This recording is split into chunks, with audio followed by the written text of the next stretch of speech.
Welcome back, everybody, to the CBLOL English. My name is Trajan. I'm joined by Roodood this fine afternoon. Very fine afternoon, I must say, here in the UK. And it couldn't have a better day for the first elimination series here in playoffs in Split 1. Los Grandes and VKS on the chopping block today, Rood. They are, and both of these two teams, they've been through their struggles. They've been through their battles. They find themselves in a position that isn't surprising, I think, for either of these teams. Los Grandes, like we've been saying, a little bit of pre-series expectations. They're probably top half, maybe top 5. They're probably about here, This feels fair. They're a comfortable 5th, If you've got more love and hope in your heart, they're maybe 4th, but it depends. And especially with teams like Loud kind of flip-flopping week to week, showing us something great one day, something pretty terrible the next day. It's hard to draw a bead on those guys. And for VKS, it feels like we've really stalled on the journey. We were on board. We were invested in the 5-year plan for a long time. They've had a title already in that time, but we seem to be regressing quite a lot, and the new pieces aren't necessarily meshing. The team doesn't seem to be improving week to week anymore, and they have a lot of backroom, they have a lot of systems, a lot of structure, but it doesn't seem to be really building anything in particular right now. Yeah, there's a plethora of funny memes that sort of spring to mind with all of this. But either way, with VKS, they find themselves in this position where we expect more from them and they aren't delivering, and that's the crux of it. That this composition of players should be doing more. They should be beating Los Grandes very easily here, or Los here. They should be beating them very easily and just kind of wiping them aside. Will they do that? Who knows? It's the momentum certainly isn't with them right now, Rude. I will say that much. And Los Grandes, it feels like there's not a lot of pressure on them, really. I don't think anyone is looking at them as a title contender right now, but they have had this recent jungle change, putting Curse in for Drake here, which seems to have landed okay. I think it makes a bit of sense. I think RMC wasn't quite so sold on it, but depending on what your approach to how you kind of balance a roster and balance resources, there's arguments for and against it, but ultimately it's just kind of a difference in style as opposed to like a massive upgrade, I think we could say. So for Los Grandes, their carries are still very, very hyped. The bot lane 2v2 is super strong. We're into the draft right now, and there's a little bit of focus towards it. Bard, Varus, and Lucian removed, and on the other side of the map, Akali, Nocturne, and Jarvan taken away. Quick point of query. Are they still called Los Grandes, or are they just Los now? I mean, I feel like they're Los Grandes. I feel like they're still big. Are they not big, or are they just Well, no, I just don't know whether or not that's a part of their quote-unquote branding, let's say, necessarily. But hey, whatever. I'm indifferent either way, is the point of all this. Now, with Orianna locked in on R1, nobody is surprised. Nobody's shocked about this whatsoever. But the Rumble does then get left open and is now free for the taking. Probably means we get Cassante being responded to at some stage during this one. But that's the start. That's what we've got. We've got mages and we've got fighters thus far. Yeah, a lot of AP so far. And Zest has been the guy who has been going back to the range top lane well more than any other. We have had quite a few of our top laners go down that route. But he did finally manage to get the Vayne top to work in playoffs after a lot of effort, and we'll see if that comes out later into this series. Obviously, as the fearless format starts to bite into those pools, we'll see if Zest wants to go down that route. For now, it is all standard with the Rumble start. We'll see if Wiser wants to put the Cassante down. It looks like it might be. It's not been the most impressive return for the VKS top laner, I will say. He was always kind of a reliable rock up in top lane, and he's certainly still not really carrying, but he's not even that reliable anymore, to be honest. It's not been so great for him. No, and I mean this is Wiser, who I mean for years at a time was constantly getting like top 1, top 2 ballots in top lane. We were just, you can't go wrong. This is the plug and play when all else fails. We know what we're getting, the old reliable. Now, unfortunately, that has not continued through this return, through this year. And on a Cassante, we're expecting very standard things from him, but we still need to see those up against Zest, who in Split 1 was probably one of the best performing top laners in the regular season. Might not be as easy as Wiser might like. Now, the Naafiri getting locked in here with this Orianna. It's a duo that has started cropping up. It's a lot harder to execute than the Knockwave duo, and the Neferi range on that ulti is significantly shorter than Nocturne's, obviously. So we'll see whether or not Sorolu and Miryu can sync up, link up, and get themselves a couple of quick kills on what is an immobile mage in the mid lane. Yeah, it is a bit of a shift away from Miryu of Split's past that was very mechanical, very dominant, very kind of 1v2 heavy in the way that he played, but has since been unable to reclaim that level of power in 2026, really. Sorolu coming in the jungle, promoted from the VKS Academy system, a very reliable generator of talent in the past, and is maybe going to be taking a bit more of that carry element. Both of those solo laners are unlikely to be that 1v9 element so far. With Sorolu stepping up instead, leaving as well Seo in the bot side, who has been a bit more of a reliable win condition for all the teams he's been on, to be honest, since his return and debut to the CBLOL a couple of years back. So for Los, we've got Cassio, we've got Pantheon, we've got a Rumble, we have some AP threats, we've got some setup, we've got some gank setup to work with here. VKS, it's really going to be all about Sorolu on that top side, but the bot laners all left to this bottom second rotation route. Caitlyn and Ashe removed by Los, Karma and Corki taken over by VKS. Now, what do we have left? What's the priority that we're looking here? Well, I think we've got to touch on Senior Useful still being available, dancing in the corner as well. He's there, he's ready. Ezreal, I think, is the best of the rest that gets picked on up. But I do actually think that would have been, or it would have been Los to take the Jhin pick rather than VKS. For them, I mean, maybe something that enables this go forward style. I could have been tempted by, like, you know, a YOLO Sivir thrown into the mixer here. You could even opt into a Kai'Sa Nautilus down on that bot side or something like that to really get the ball rolling and sort of hem into this dive style. And that's you know what? Kai'Sa's good. I don't mind Kai'Sa here, whether or not they lock the Nautilus in. I know Ezreal counters Nautilus, so it's maybe not the best one to go for here. With just opting into dive, This fits. I like this. Yeah, the Nico going to be the choice instead. Happy to see that. Some good playmaking, good burst potential, and a lot of teamfight threat there. It gives them a little bit more DPS, right? It's not necessarily all on Sorolu to pump out the damage. They've got a bit of a longer fight plan coming through here for VKS. And for Los, yeah, you know, we saw the Pyke for a long time, but I don't know if we need to do that game one in a best of 5, and it is just going to be the Rakan instead for Ackerman. Yeah. So it's a very kind of bog standard duo. It's not necessarily the best at anything. It's not really the worst at anything. You've got a decent kind of versatile way to play it, and it's certainly hard to punish given the mobility and the kind of innate defensive skills that they have. Yeah, you can't really, like you say, can't really ever stick onto these two, especially as, you know, Kai'Sa Nico, maybe post level 6, there's a bit of an opportunity to kill instinct behind the Ezreal Force, the Arcane Shift and a Flash, but it's, like you say, not easy, and it's heavily reliant for this game on those junglers, and I think that importantly, it's worth mentioning that Curse or Los, you know, coming in quite late on into the split, he's got an opportunity on this Pantheon to do more things early than Sorolu does on the Neferi. You're waiting a little bit as the Neferi to probably get that Cyclo Sword, get your first couple of clears going. Let's hit level 6, let's link up with Orianna, and then I can maybe consider trying to make a play. Yeah, absolutely. Now, here we go. Coaches are going to exchange respects as we get into this series. Elimination on the line. VKS do not want to go out the same way they did in the CBLOL Cup. Knocked into the losers bracket round 1, eliminated by Leviathan at that point, was a bit of a career low for this new era of VKS. Now they are faced with the same prospect. This time at the hands of Los Grandes, certainly a little bit of a stronger opponent, but not one I think that we're really talking about as title contenders right now. VKS, they need to try and keep this split alive if they want to keep any semblance of momentum, any semblance of kind of faith in the project right now. It feels like it's wavering. It feels like we're at a bit of a tipping point for them, and we might have to see further directional changes if 2026 continues to underwhelm. It absolutely is. Los Grandes VKS onto the Rift for game number 1 here. And I think that, like you say, the VKS organization need this win, if nothing else. And how many more splits do you give them at that point? Are we at the tipping point at this stage? If they lose this, is that it? Are we all off board? Is there no more hope left to give? Or do we give them one more split or one more split after that? What is that aforementioned tipping point?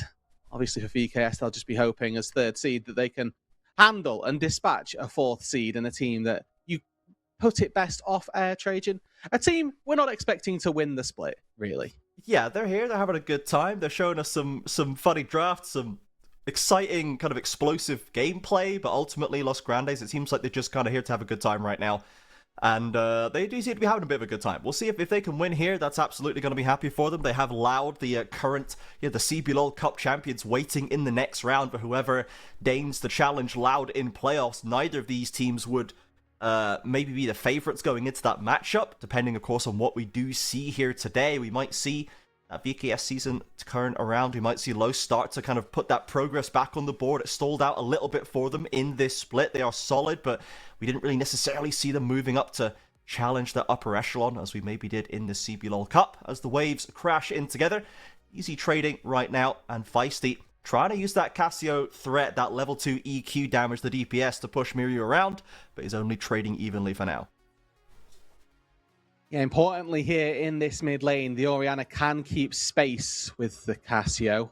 Try and basically get out of your auto attack range. It's one of the few matchups where you don't want to abuse the Clockwork Wind-Up, largely because if you are, it means that you're in range of Casio Twin Fangs and you're going to lose out on those trades every single time. Now, Sorolo here, getting a bit aggressive. He knows that he's got the mid lane prior. He's got that mid lane push.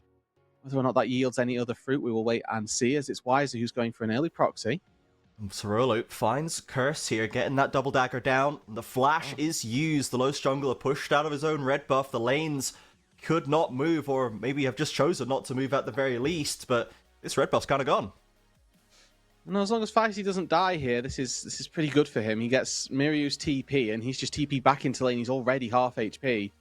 So not the best setup, rather, for Miryu to take that really bad trade and then have to deal with the fact that he's got that much HP going forth. Feisty, so long as he gets to go back to base, pick up a tier, he's going to be happy with the way this mid lane is going. And as we look at this game as it gets later here, Trajan, we've got a couple of carries on either side that you want to be highlighting, we want to be keeping our eyes on. Notably, Feisty on the Casio, going to be able to do an insane amount of work as this game gets later. Not to be matched up, though, against Seo, who, again, in this late stage of the game on a Kai'Sa can become an absolute menace and one of the few marksmen that you back in a 1v1, a duel between the Cassiopeia in the late game.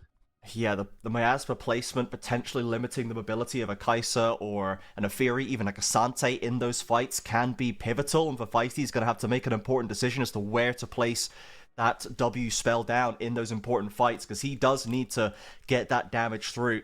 You know, the ultimate, the Petrifying Gaze, can really punish the aggressive dive mentality of some of these champions as well. So it does feel like quite a pivotal position for Feisty to be in. You're absolutely right. It's not a guy who has fared the best in that pivotal position so far. It's been more about Dudu and Zest for Los Grandes as of late, but this is the time for him to show us something different. And of course, that is as we get later on through the mid stages of this game. Obviously, the Ezreal, the Rumble, they're going to be kings, really, right? 2-item spike for the Ezreal, notoriously powerful. Top side as well. Zest, once he's got that first 2 items completed, Bloodletters, he's going to be in a very, very nice position as Dudu forces the heal from Kaiwing down on this bot side. Seo now looking a little bit more aggressively to work his way forward. But it's also worth mentioning that for VKS, they've got a similar sort of spike through this mid game where the Neferi and Orianna duo are going to be expecting to do pretty great things, as it's Curse trying to steal away some chickens and doing so successfully. But it's the two proxies almost of the late game or of this mid game to get the one singular carry to the late game. Yeah, pretty much. They have a bridge, they have a destination, both of these compositions. We'll see who's able to quickly advance down that track. As Los Grandes, they do tend to play fast and loose. They play very aggressively. They're very strong with a lead, but without it, it does seem to kind of that the direction falls away. To be honest, both of these teams do seem to look a little bit lost without a lead quite a lot of the time. Though Los, I think, has been more consistent at generating those early leads. VKS a little bit more even in that early stage. This team has very rarely been in these kind of last 2 and a bit years an early game stomping team. There have been small windows where it's been the case, but largely they've gotten wins through decision making, through map movements, through a bit of macro knowledge, and that doesn't seem to be serving them super well right now. Maybe just without the strength of lane to give them that resilience early on. They're suffering to not have the tools to make those decisions as easily later on. But in Telos, you do have to hold up under the pressure, because they will pile the pressure on, and if you crack, they're not gonna relent. Very good at capitalizing on any of those mistakes, which thus far not really been made across the board. We saw a little bit of a scuffle between the two junglers early on down on that bot side, but that's largely evened itself out, and there's no particular advantage either way. Expectations for me thus far, or at this stage, is that 2 minutes until those grubs spawn. If we don't see any action down on the bot side between now and then that could very easily be a trade for these two squads. And again, just to look back in that mid lane, because I do think it's an important matchup, Feisty with the counter pick, and that shockwave so ever crucial as we move into those team fights in the late stages of the game. Feisty with a small advantage. What I'd actually like to see him do with this Ruby Crystal, believe it or not, is just kind of all in mirror you. The Orianna at this stage in the game doesn't have the damage to 100 to 0 you. Whereas you on the Casio, you kind of can all in mirror you, especially with Deathfire Touch. You need to be clinical with your Qs, but you can probably force a flash or at least force that shockwave and take an even trade if you're able to get in range. Level 5 play coming through. Level 6 actually from Roodood. Gets the ultimate across Kaiwing's bow. Takes him down to half HP. We know the Los Grandes bot lane loves to play aggressively for the 2v2. And Sayo with Ignite Burning has to use the barrier. Ackerman and Roodood take a lot of chunk back though. They're giving about as good as they got.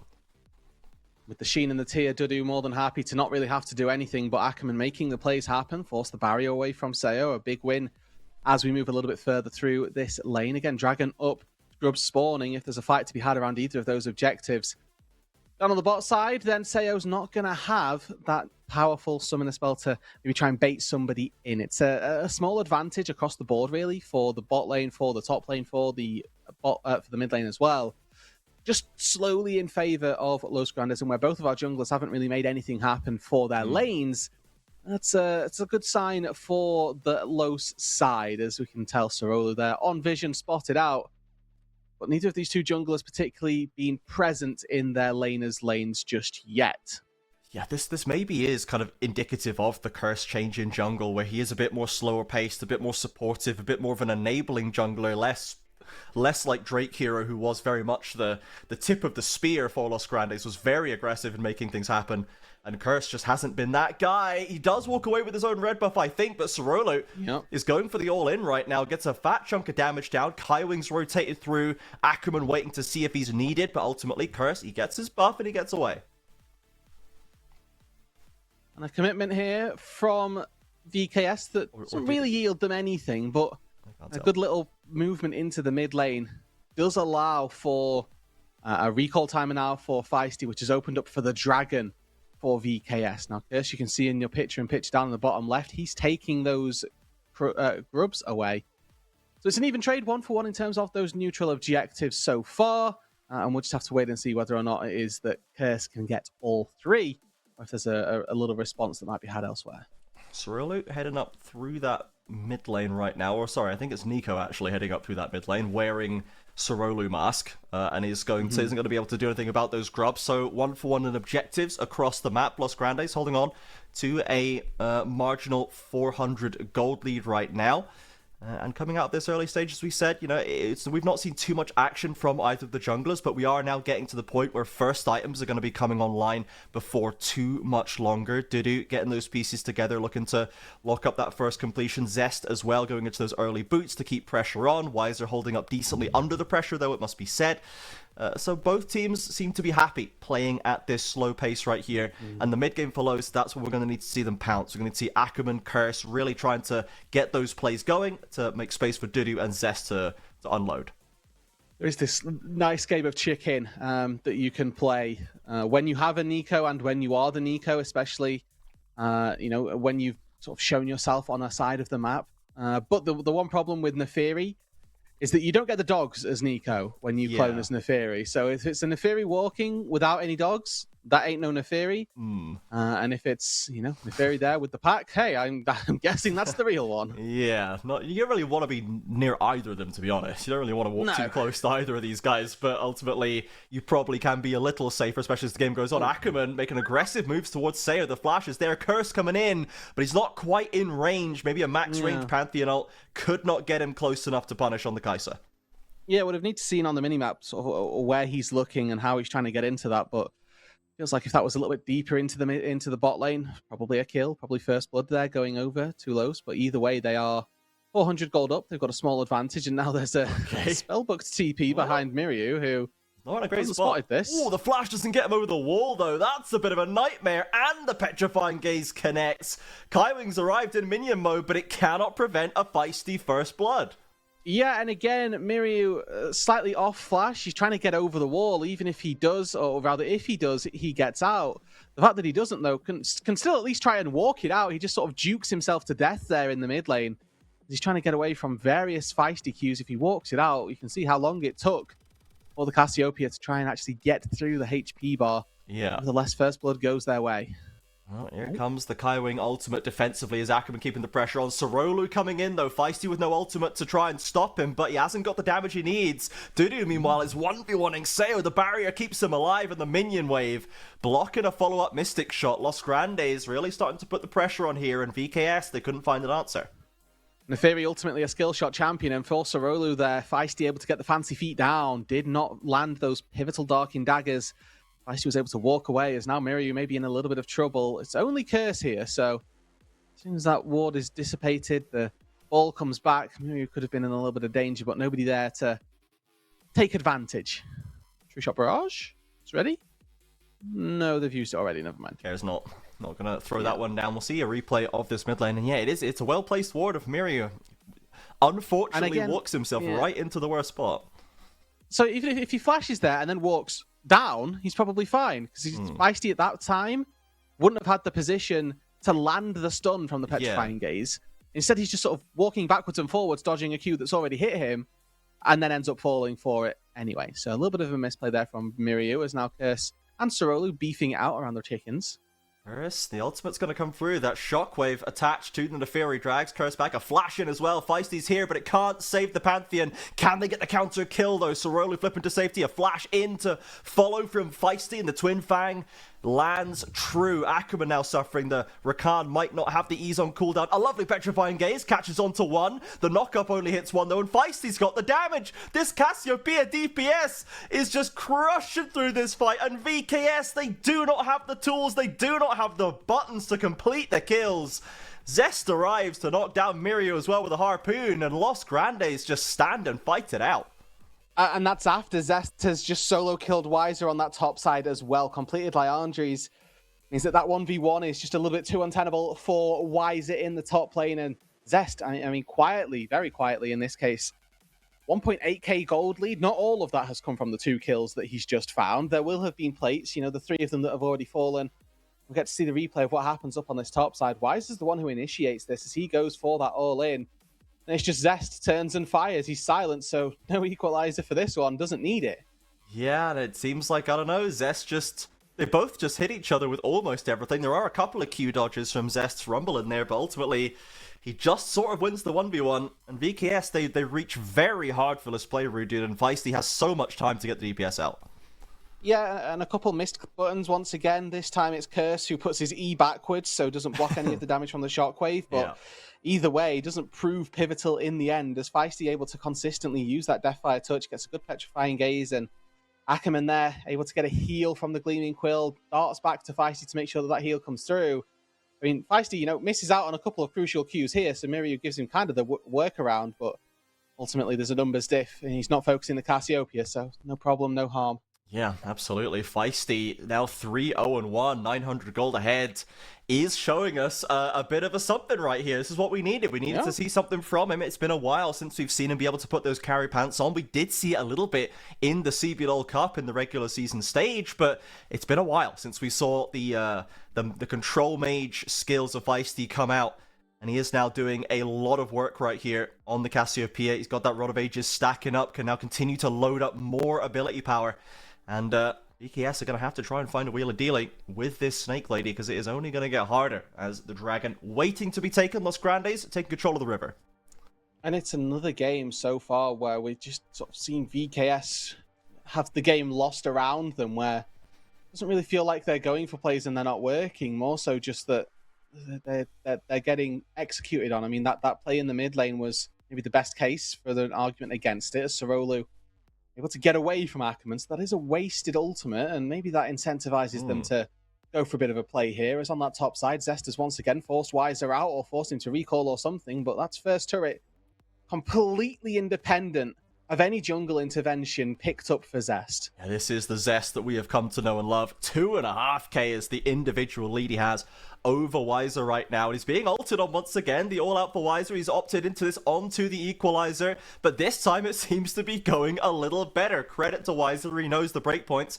And that 1v1 matchup does seem to have tilted a little bit. He had to flash away on the Rumble. Trajan picked up for VKS. So, you know, so far... in this sort of, I say so far, but in the last two plays, the two exchanges that we've seen, last 20 seconds, it's been VKS favoured, and that's nice. You know, to see something, some breadth of life from them is always good.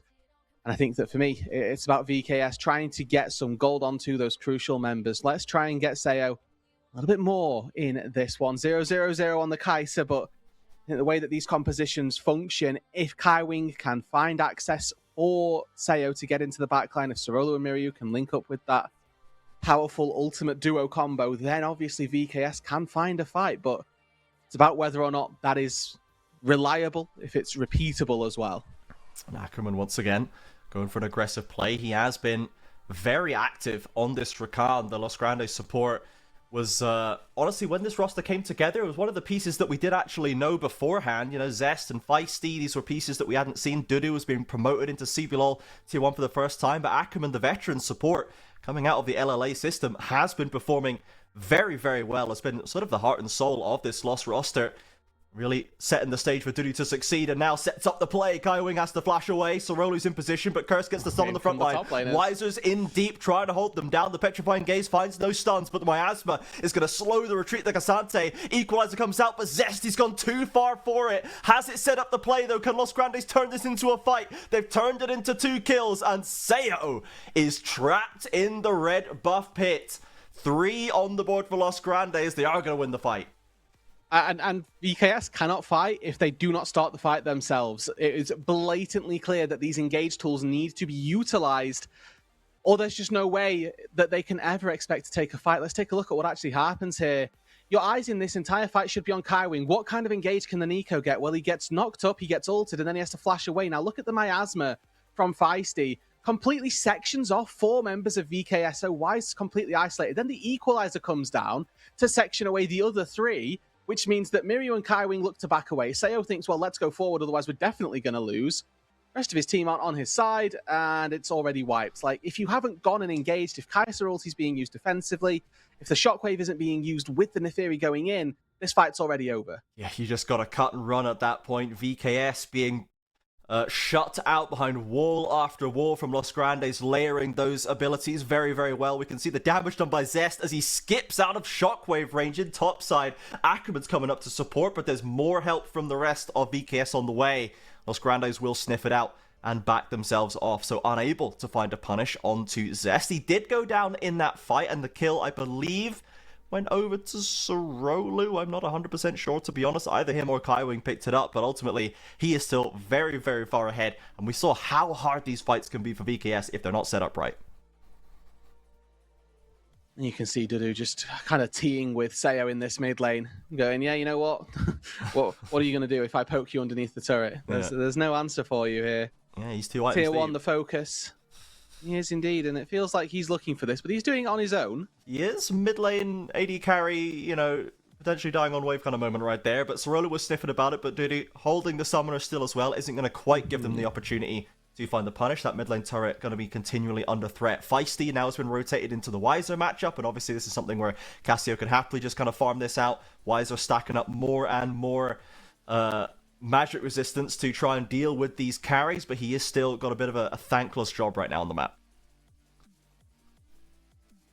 Yeah, that's probably not going to change all that soon, but No.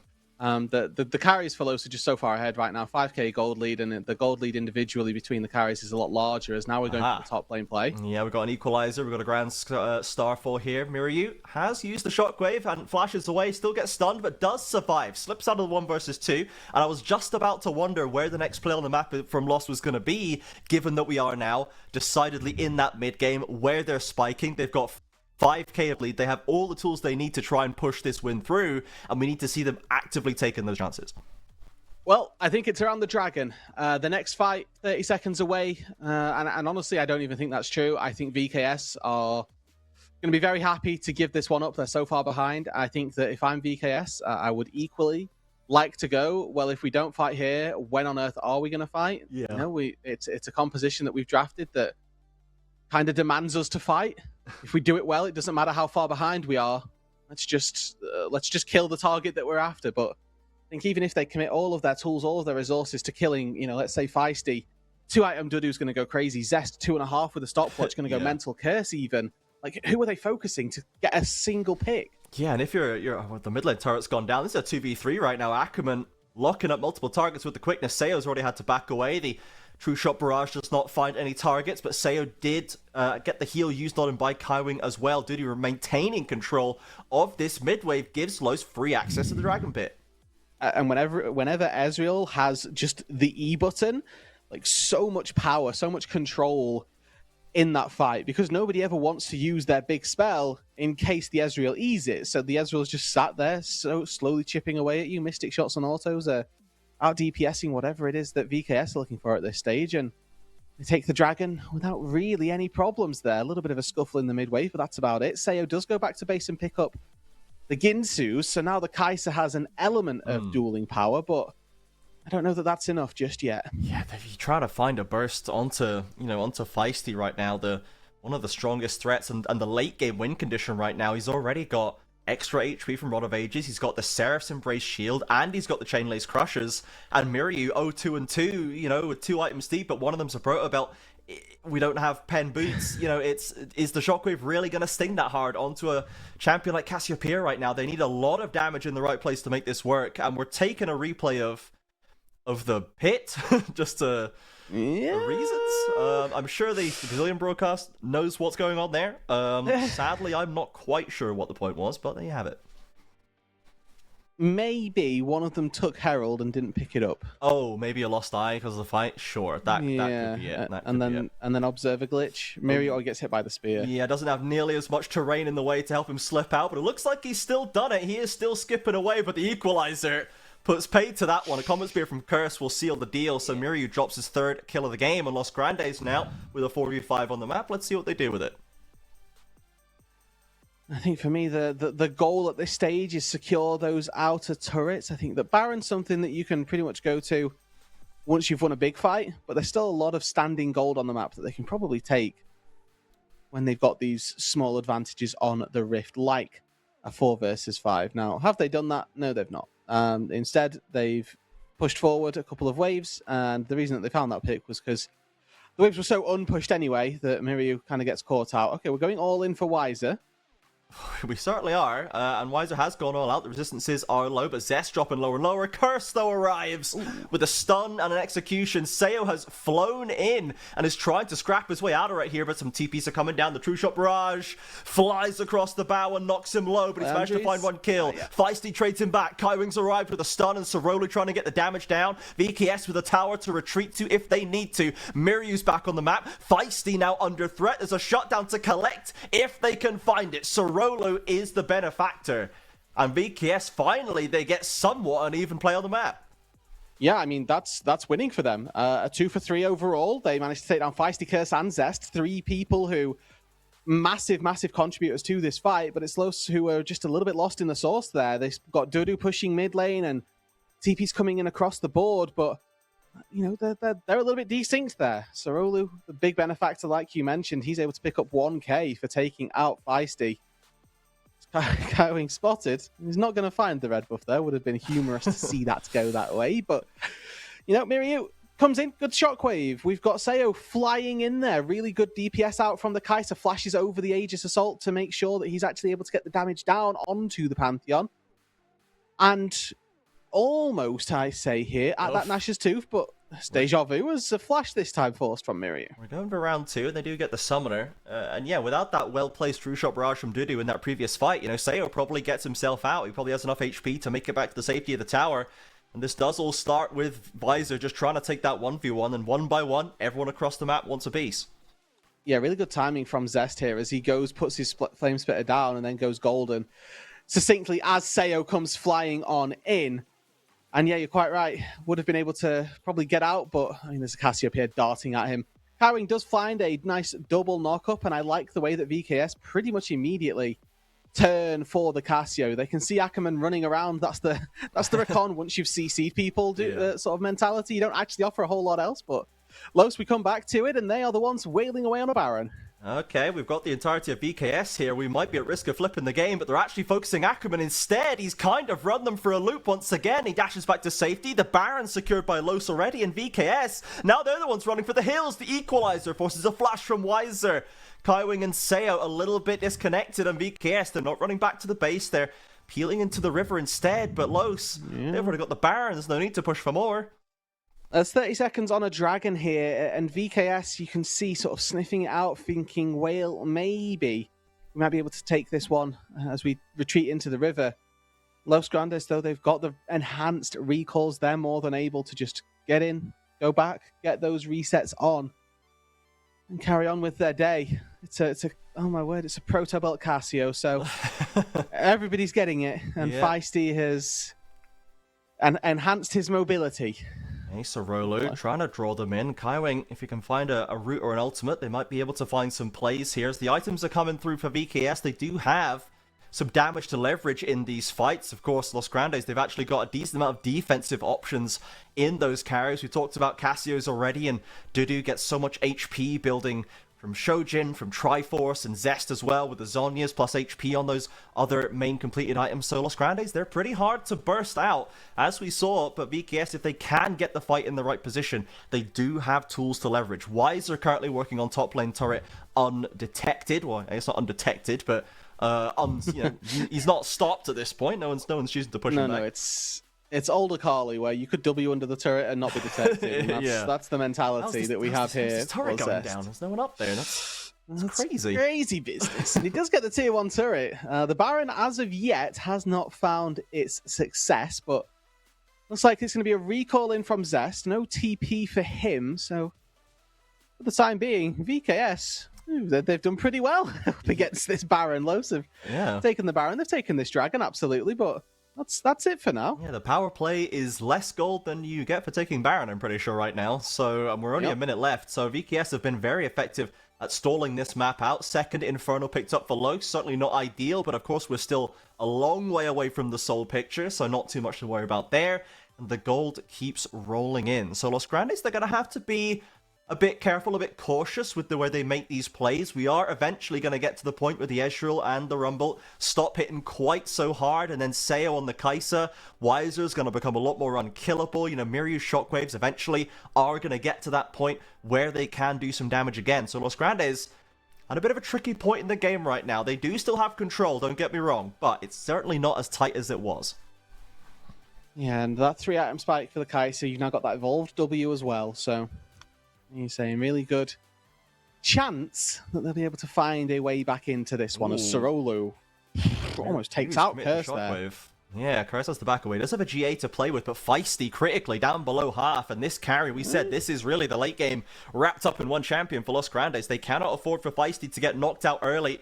Ackerman still threatening with W's onto Sorolu, but Los Grandes, they've got the turret and they're going to back away. So they are cheating them away from mid lane here. Tier 1 turret in the mid lane is still standing for Los Grandes, so I'd expect VKS to try and look to find that. You can see Sorolu with the pack just doing a really good job at keeping Los as far away as possible.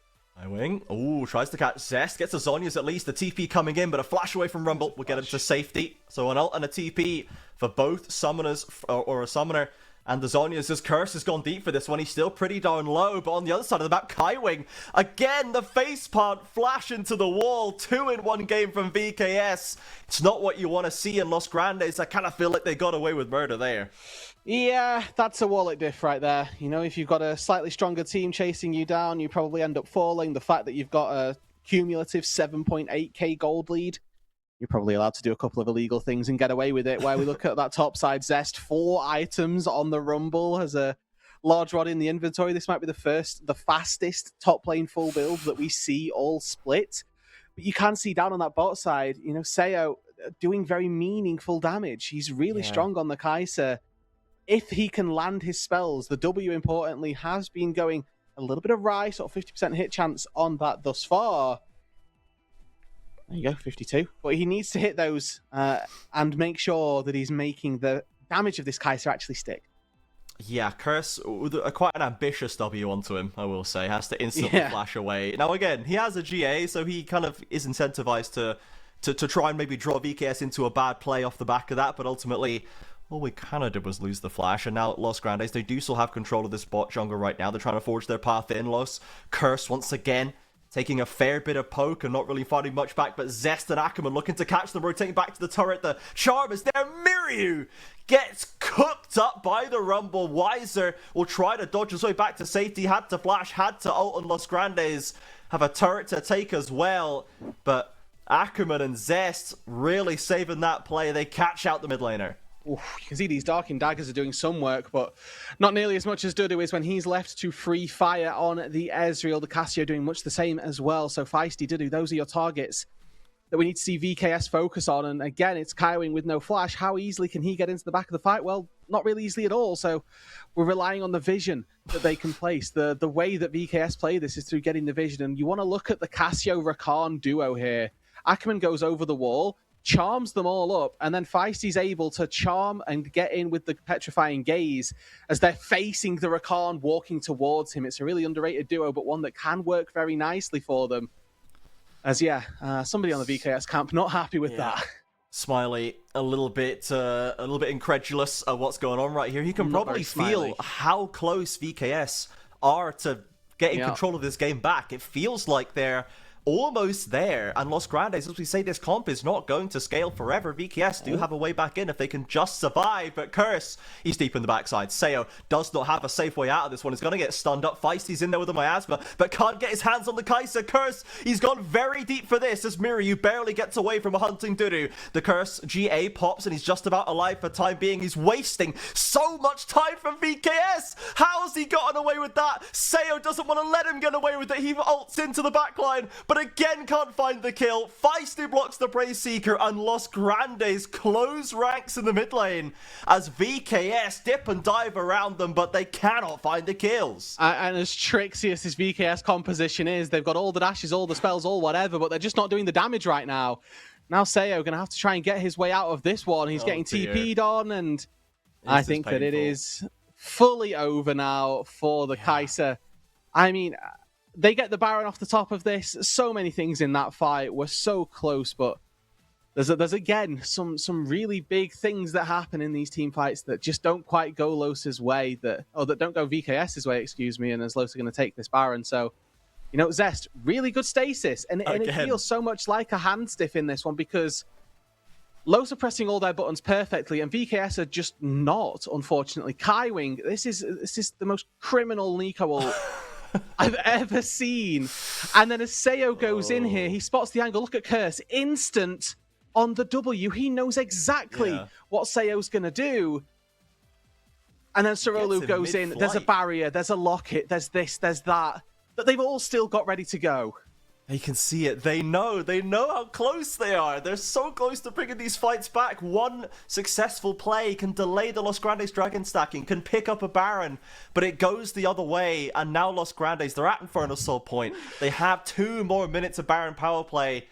And as shaky as their ground appears to be on, despite the 11k gold lead, these are the things that can get them over the line, that can get them to the Nexus. So mark the timer now. 34 minutes. At this stage, that 10k gold lead, 11k gold lead becomes a little bit fake because 7,000 of it is in Zest's pocket. And he can't get any stronger. He's full build. There's no more room to grow. So that gold lead, don't get me wrong, crazy, but not as game warping as it might look, let's say. And Sorolu trading on the front line. The equalizer skipped back from, so VKS pull out that ultimate, and they are losing 2 lanes of turrets right now, but the fight hasn't gone wrong just yet. That feels like the final thing that's going to break the camel's back here. I think concede 2 inhibitors. That makes sense. Don't concede the 3rd, is my advice for right now. Shockwave in, Zest. Ooh, we've caught one out, and that 7k gold lead is now completely gone. As one inhib goes down, the second going to be held on to. Now VKS, got left? Can you get your hands on them? Kaiwing wants to get in range. He's got flash, he's got ult, he's got heal. Surely we can get 4 Los Grandes members. Sorolo goes in deep. Dudu isolated on his own, but Kaiwing is just kind of dirtling in that bot side as Los Grandes commit forward. They've already found one. Seo manages to win the trade. There's that Kai'Sa duel that we've been waiting for all game, Roodood, and Los Grandes are now the ones running for the hills. It's not so good now. Sorolo gets into range for Dudu, who's low mana, but he manages to get one last E off. Ackerman covering the retreat. Wiser in the pocket as well. The pack of dogs blocking the Mystic shots, but they can't block all of them. Dudu finds that one kill. Kaiwing is too low to help out, and Wiser soaking up the damage, but he is going to get taken down eventually. Flashes over the wall. Dudu with an arcane shift, a Q, a W, needs to get this damage on the line, and Ezreal refuses to let Los Grandes lose that fight. Okay, and again, down 12,000 gold. They come away with a fight that, you know, they probably shouldn't have done. Let's be completely honest. 12k gold, you should be losing every fight single-handedly with nothing really left to say. Now, yeah, they do chain their CC really nicely, but with no Shockwave, no all-out, this chase down becomes very, very difficult. And once again, it's Los this time who are flubbing a little bit on their engage, on their ways to try and get these fights. Feisty's Petrifying Engage doesn't land on anything, and actually, Seo able to take Feisty from 100% all the way down to 0 in the duration that it takes Feisty to try and hit Seo with a couple of spells. So this overchase, though, is exactly that. They go a little bit too far. They try to get a little bit too much. They go fishing for things that ought not to be fished for. And it does allow for Los to wrestle back control of the fight. I think if they'd have got a 4-for-2 and gotten out, that would have been a lot better. Obviously, they overextended to do an Ackerman do really well. Los Grandes have managed to turn this into a top push. They're going for another play. Miryu has to back away. True Shot Barrage knocks Kaiwing low. That top lane turret is going to fall. This is going to be that unfortunate third inhib, Roodood, despite the fact that VKS were seconds, millimeters away from taking a purely one fight and stabilizing. Suddenly, we're defending Nexus towers as Kaiwing gets onto Dudu, but do they have the follow-up? Seo is there, Ackerman trying to defend. Curse once again instantly locks onto the Kai'Sa, and Dudu will find the kill credit. First Nexus turret falls, Los Grandes keeping the pressure on. Feisty throwing out those twin fangs as Zest, Flame Spitter, gating them out. VKS, they still have 4. Los Grandes not looking the healthiest. Can they find a way back in? Curse is caught up. Surely he's going to go down first, but the GA is ready to give him a second chance. Wiser trying to push back the carries from Los Grandes on the other side. Dudu finds one. Serrano is in, but he's low. Zest cooks down the Cassante. And Los Grandes, they hold up. They do not crack under the pressure. VKS fall down in game 1. Alrighty, well, it was I won't call it a close one because the gold lead was crazy at the end, but Dudu and the rest of Los Grandes, they had to work for that a little bit more than I think they ought to have. I'm going to be honest. Yeah. VKS made them sweat. Unfortunately, they made them sweat like way, way, way too late. Yeah.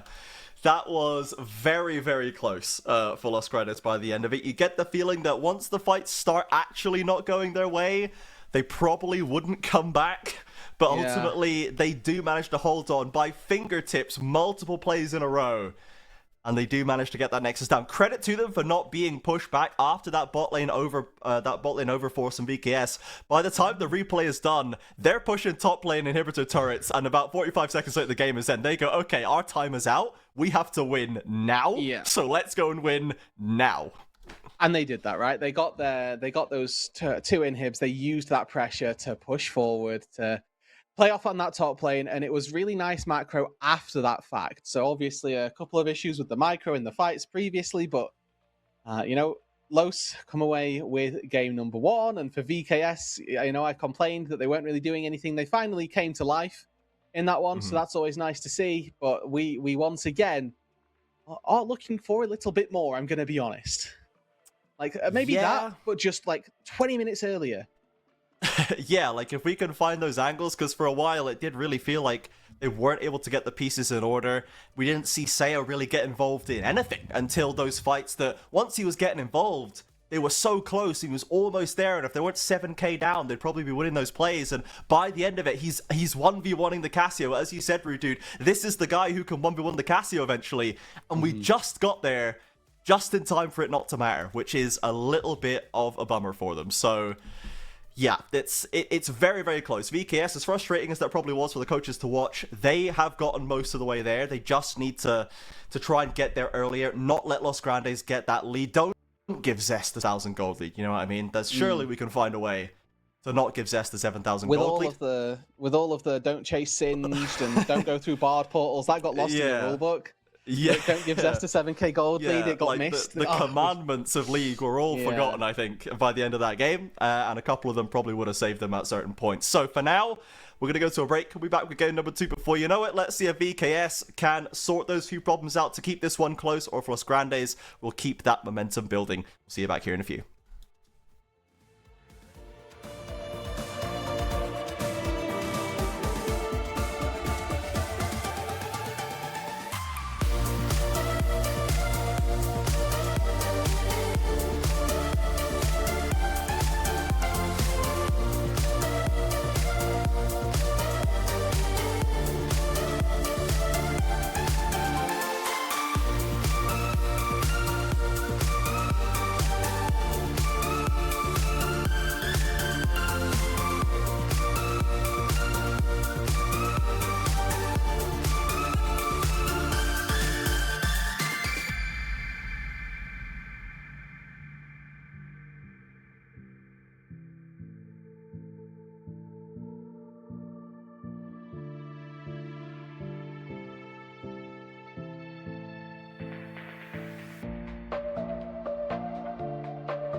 Welcome back, everybody. The CBLOL English rolls forward today. Los Grandes and VKS resolved in Game 1. First game to Los, it was a bit of a struggle.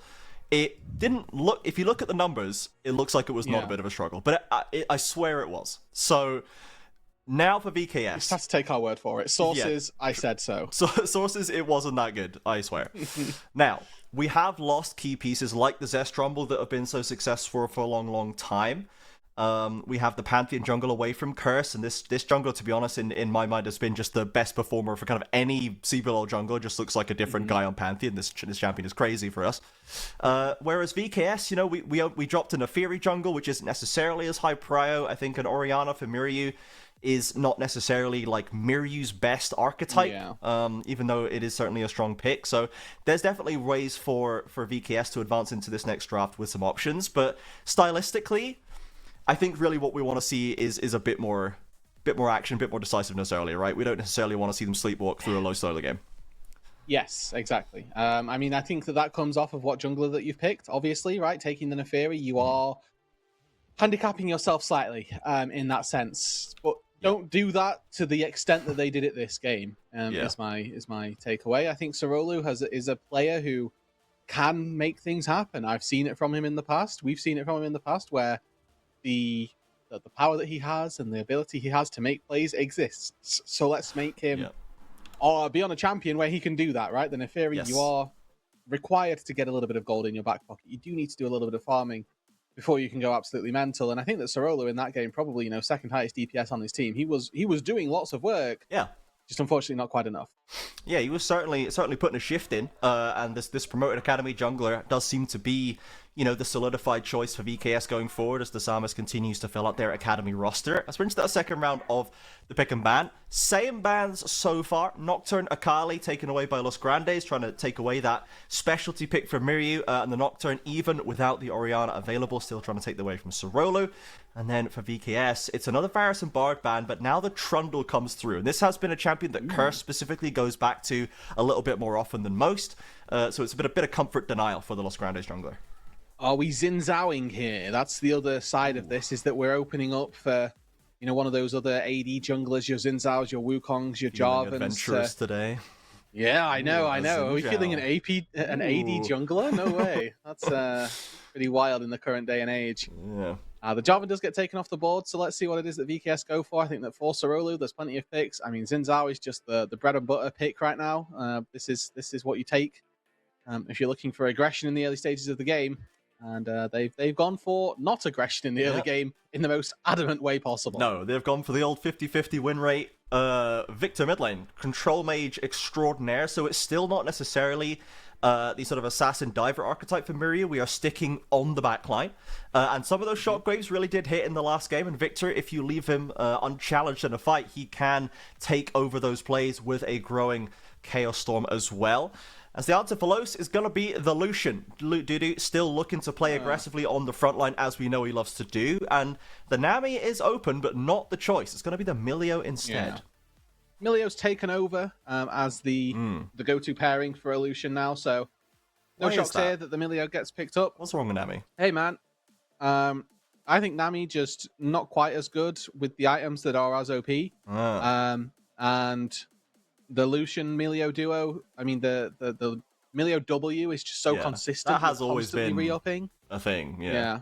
So that makes sense. But the Zeri Lulu as a response, with Yunara open, they're like, nah, we'll go old school. And when I say old school, we're talking Zeri, so not a whole 2 not years old ago old school, but but yeah, still a good pick. Yeah, absolutely. And it does give them, once again, a late-game win condition for Seo to pilot. Now, Miryu and Seo together can pump out a heck of a lot of damage in a team fight if we go later. All they need now is a bit of defense, bit of setup to keep them safe. As Los Grandes, they look in the vice. So somebody is gonna get targeted, regardless of how much peel they have. And it might be another sort of mid-game focused setup for Los Grandes, but that is their bread and butter. That's what works well for them. Get a lead early, push hard in the mid game, and it just about got them over the line in game 1, so fair enough. It did. I mean, they've got really good mid game so far. They don't have a lot of late games, so if it goes late, VKS you're expecting to win, but equally, VKS have nothing to stop Los in the early game right now. So if you're you're Los here, you ban away Xin Zhao, you ban away another early game jungler in the Skarner, that's fine, and you just kind of roll them early on. So I'm optimistic for Los so far. Hey, early game junglers when I spring to mind, not Shen, but that's okay. This is the NA influence right now. Yeah, and maybe just it's very sort of, okay, we are going to just let you do whatever you want at us, and we're going to Lulu and Shen'el and Victor W and Zeri Flash R, and then you haven't killed us and now you all die kind of thing. But again, it's ceding the game and the pace to Los Grandes, which is a strategy that can work at some points. You can build scaling defensive teams to punish mistakes of over-aggressive worse teams, but that's not really the luxury of the situation you're in, VKS. You're not necessarily on your high horse over Los Grandes right now, punishing the silly mechanical noob team. You are, in fact, 1-0 down and not the favorites today. So maybe we could pick something that does anything, I guess would be my choice. I do like that we have the Talia for Feisty as well. I think that is a very solid pick for him, and it continues to give Los a lot of playmaking. Really, really quickly as well, I like the flashes that Dudu put up there where he's hovering Samira and Tristana and going, why have you banned Vayne? We have more AD carries. If you pick Gnar or you pick this champion that you want to scale with, we're just going to pick these instead. Like Vayne, lol, wasted ban, noobs.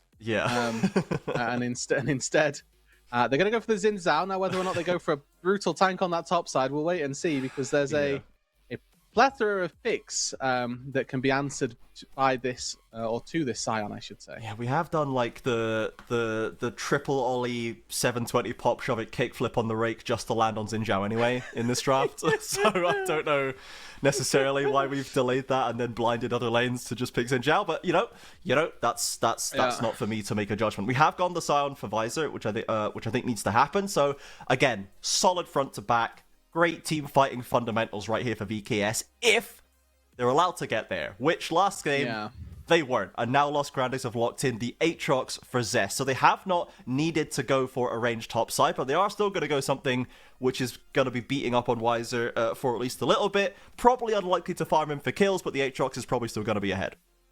Yeah, I mean, this is just get ahead early and win, or go behind early / be even and lose. So for Los, for VKS, everybody knows what this is. Everybody's got their cards on the table.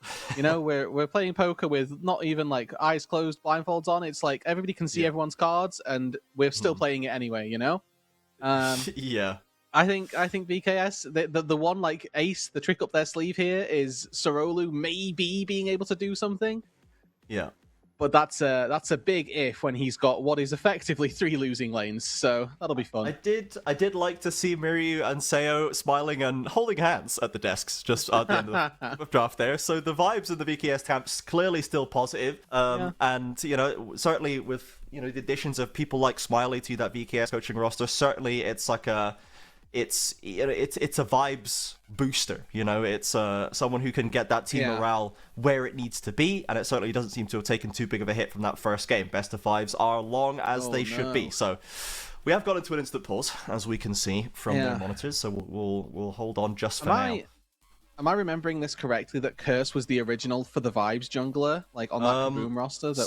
It wasn't Curse, it was Scary. Scary was the original Vibes 5-letter word. Yeah. 5-letter word jungler. That's my bad. Still on Kaboom? Someone can confirm. And I think he's still in CD somewhere, but I don't think he's on Kaboom. He's on one of the other rosters in Circuito. So, but he is still around. He is still vibesing it up in the ecosystem, which is good.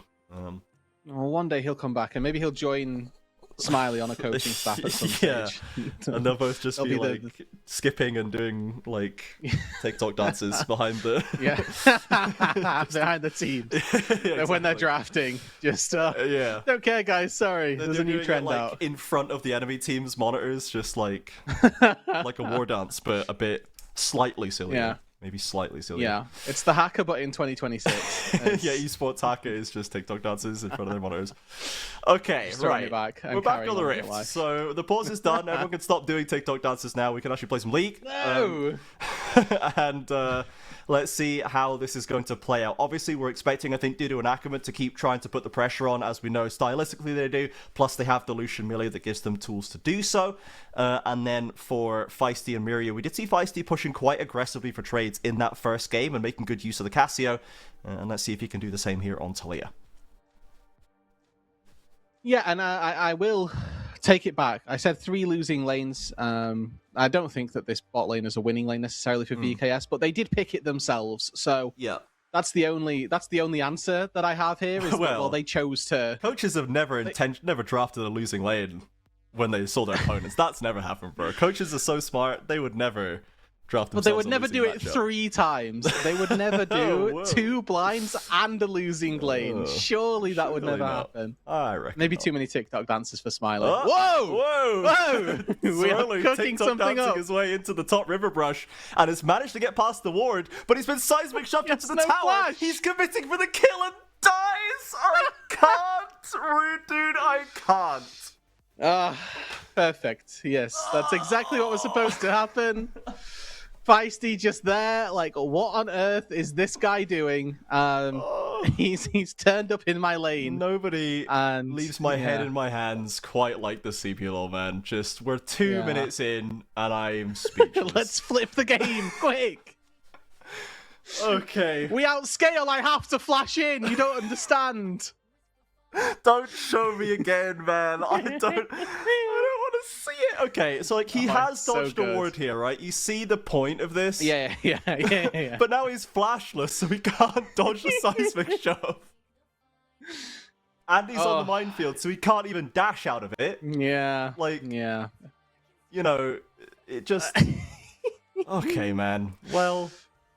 Feisty. Excellent early game. Yes. What an excellent early game. And Seo is flashing away. He's got no mana to speak of. Kaiwing as well has to follow suit. So Los Grandes winning that 2v2 pretty comfortably. The junglers no way through to affect that one. But Los Grandes now. So we have a kill on Talia and a death on Sorolu. Ultimately, Miryu's probably not going to be, pushed out from farming or anything like this. The Victor has plenty of options to safely farm from range, especially once he gets some levels in that in the laser.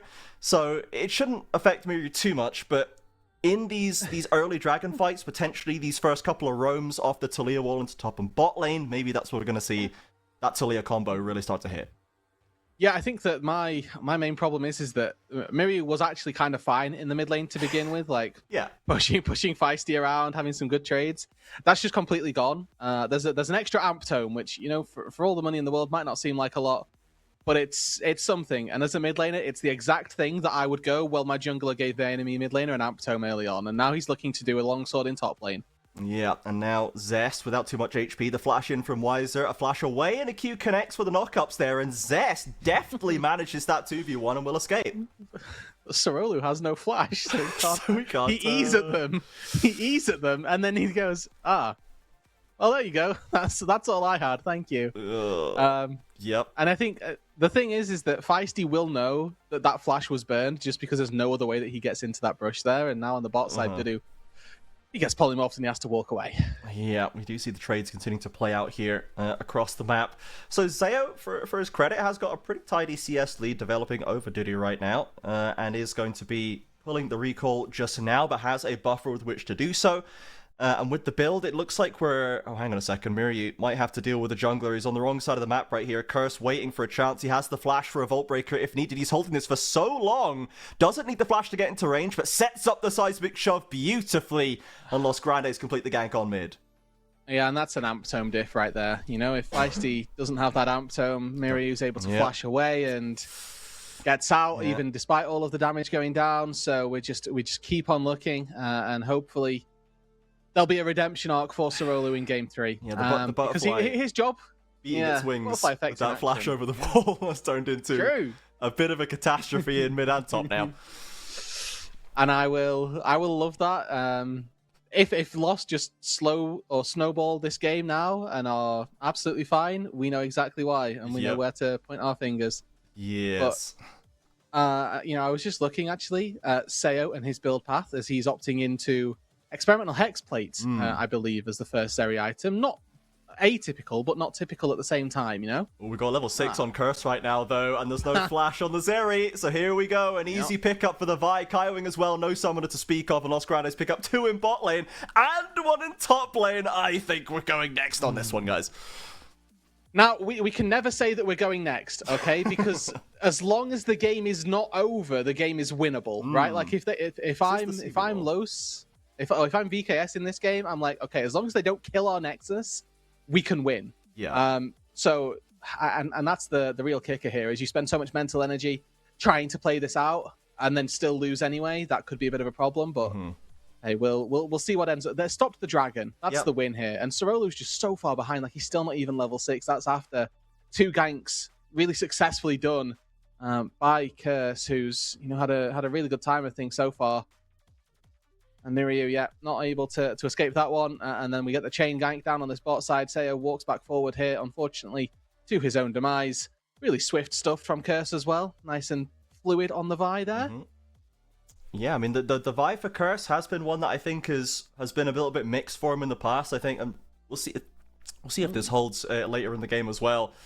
Whether that decision-making holds up, right? Because I think those were the times when we had criticisms for him at the America's Cup in those tougher opponents. I think Curse did show there was some work to go there, but right now he has used the Vi pretty much to perfection. He's getting the ganks off, he's using the ults very cleanly, smooth mechanics, as we've said. So no notes for him thus far.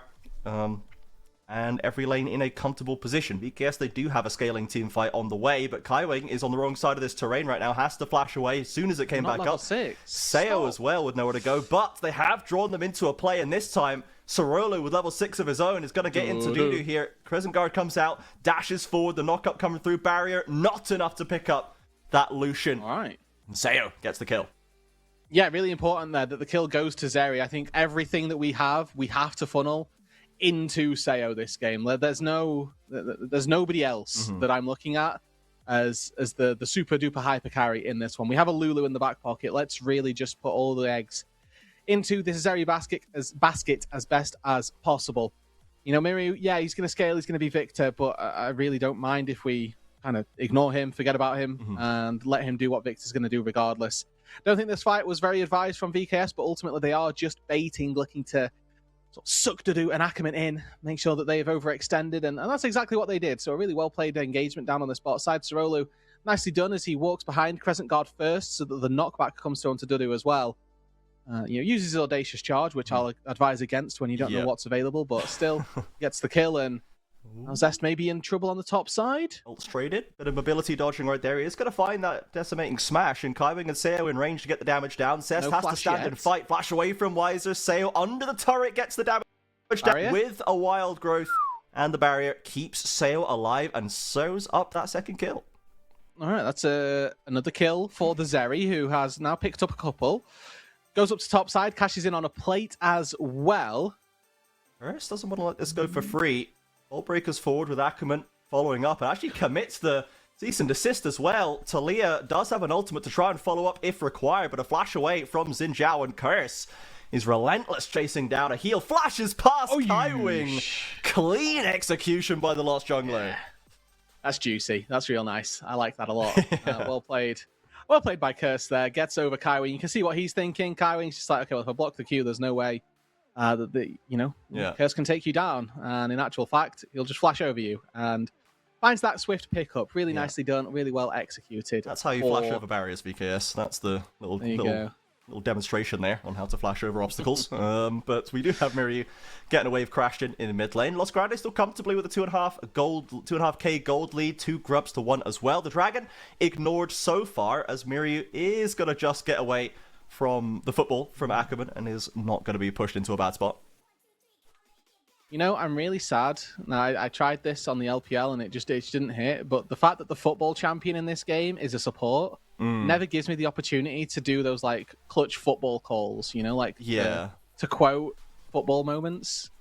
Because they're never doing anything interesting that's kind of worth like dedicating a classic football call to it.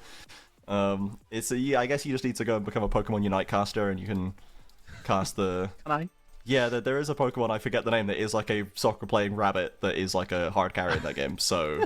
Score Bunny, I don't know, I'm guessing. I mean, you said a rabbit, so... Then. Yeah. Yeah. Where's Soph-chan when we need her? Yeah. She'd know.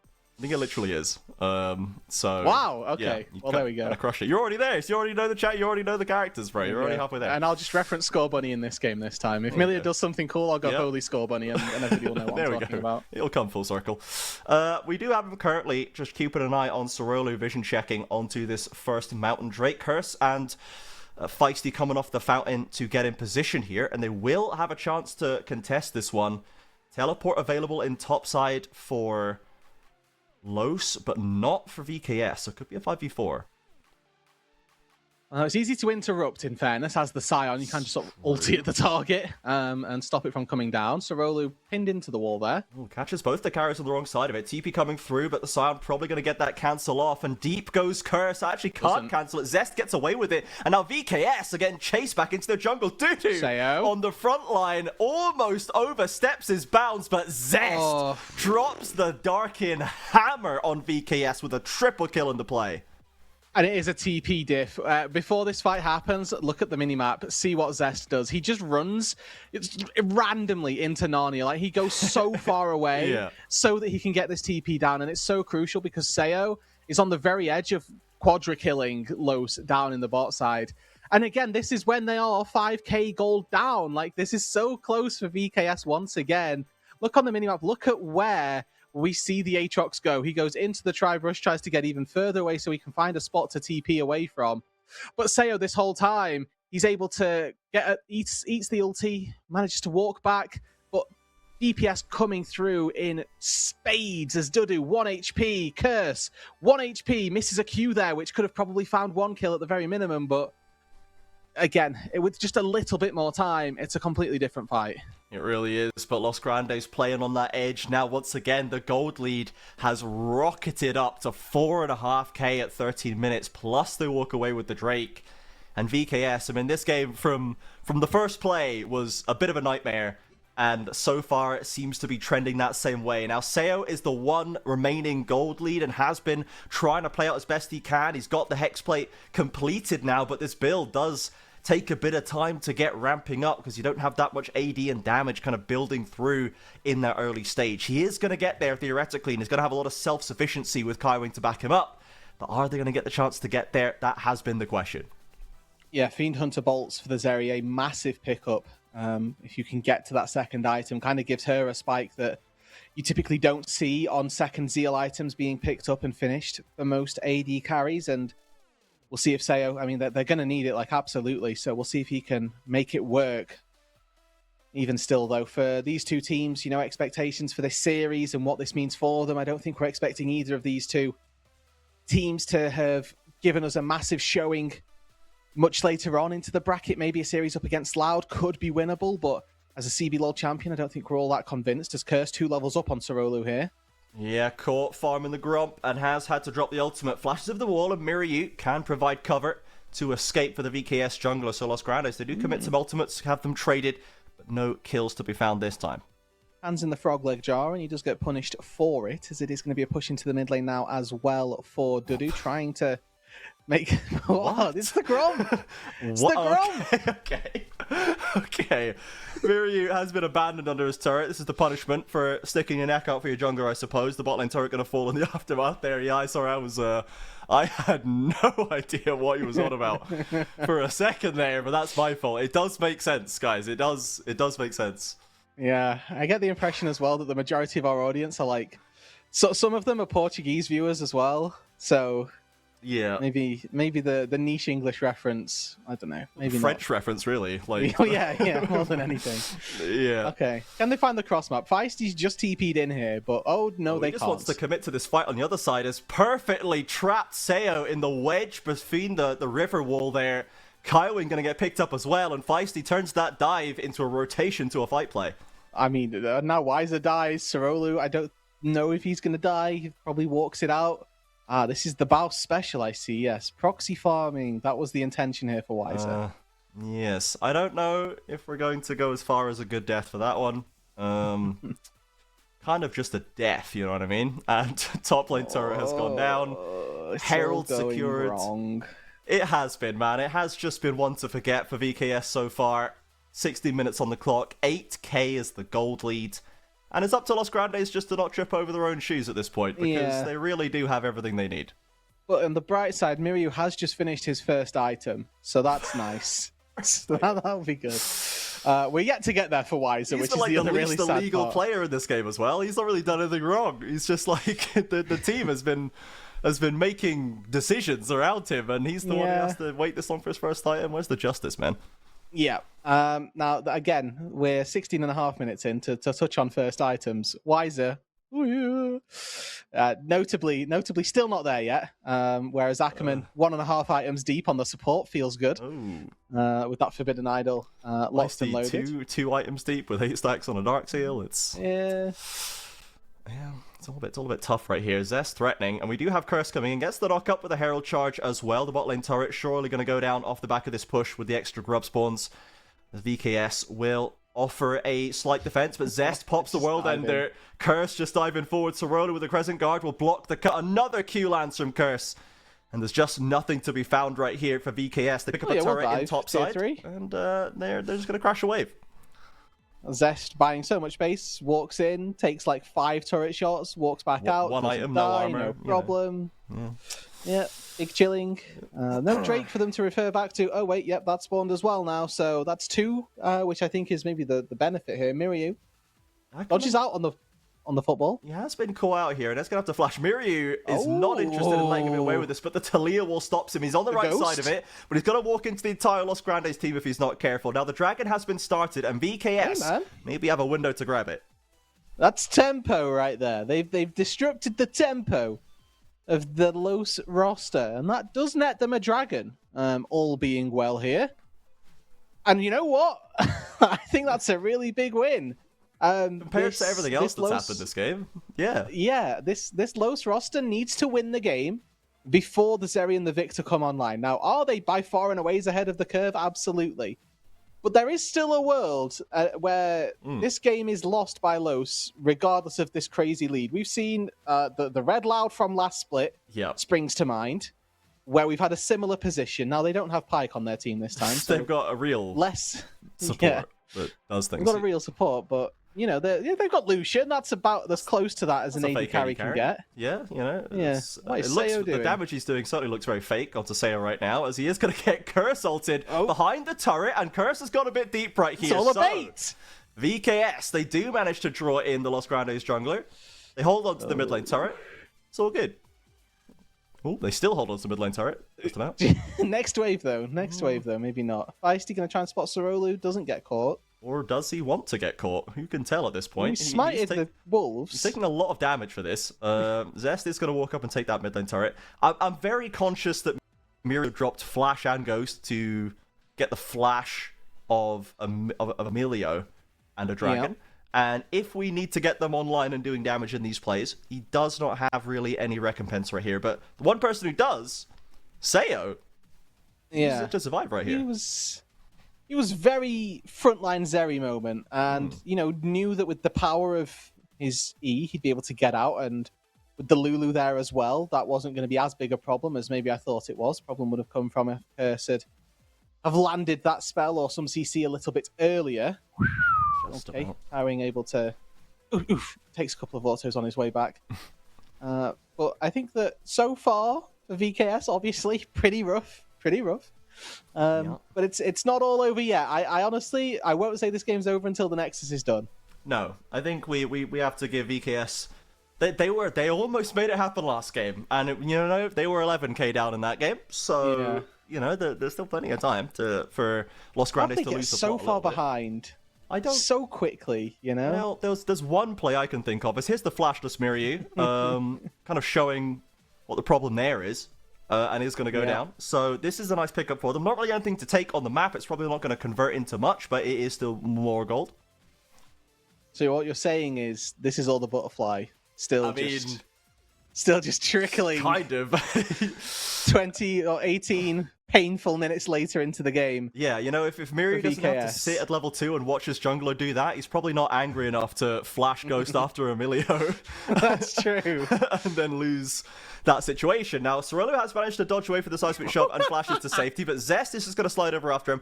No purchase to be found there. Los Grandes, they have control of this top jungle, but they will not kill Cerullo.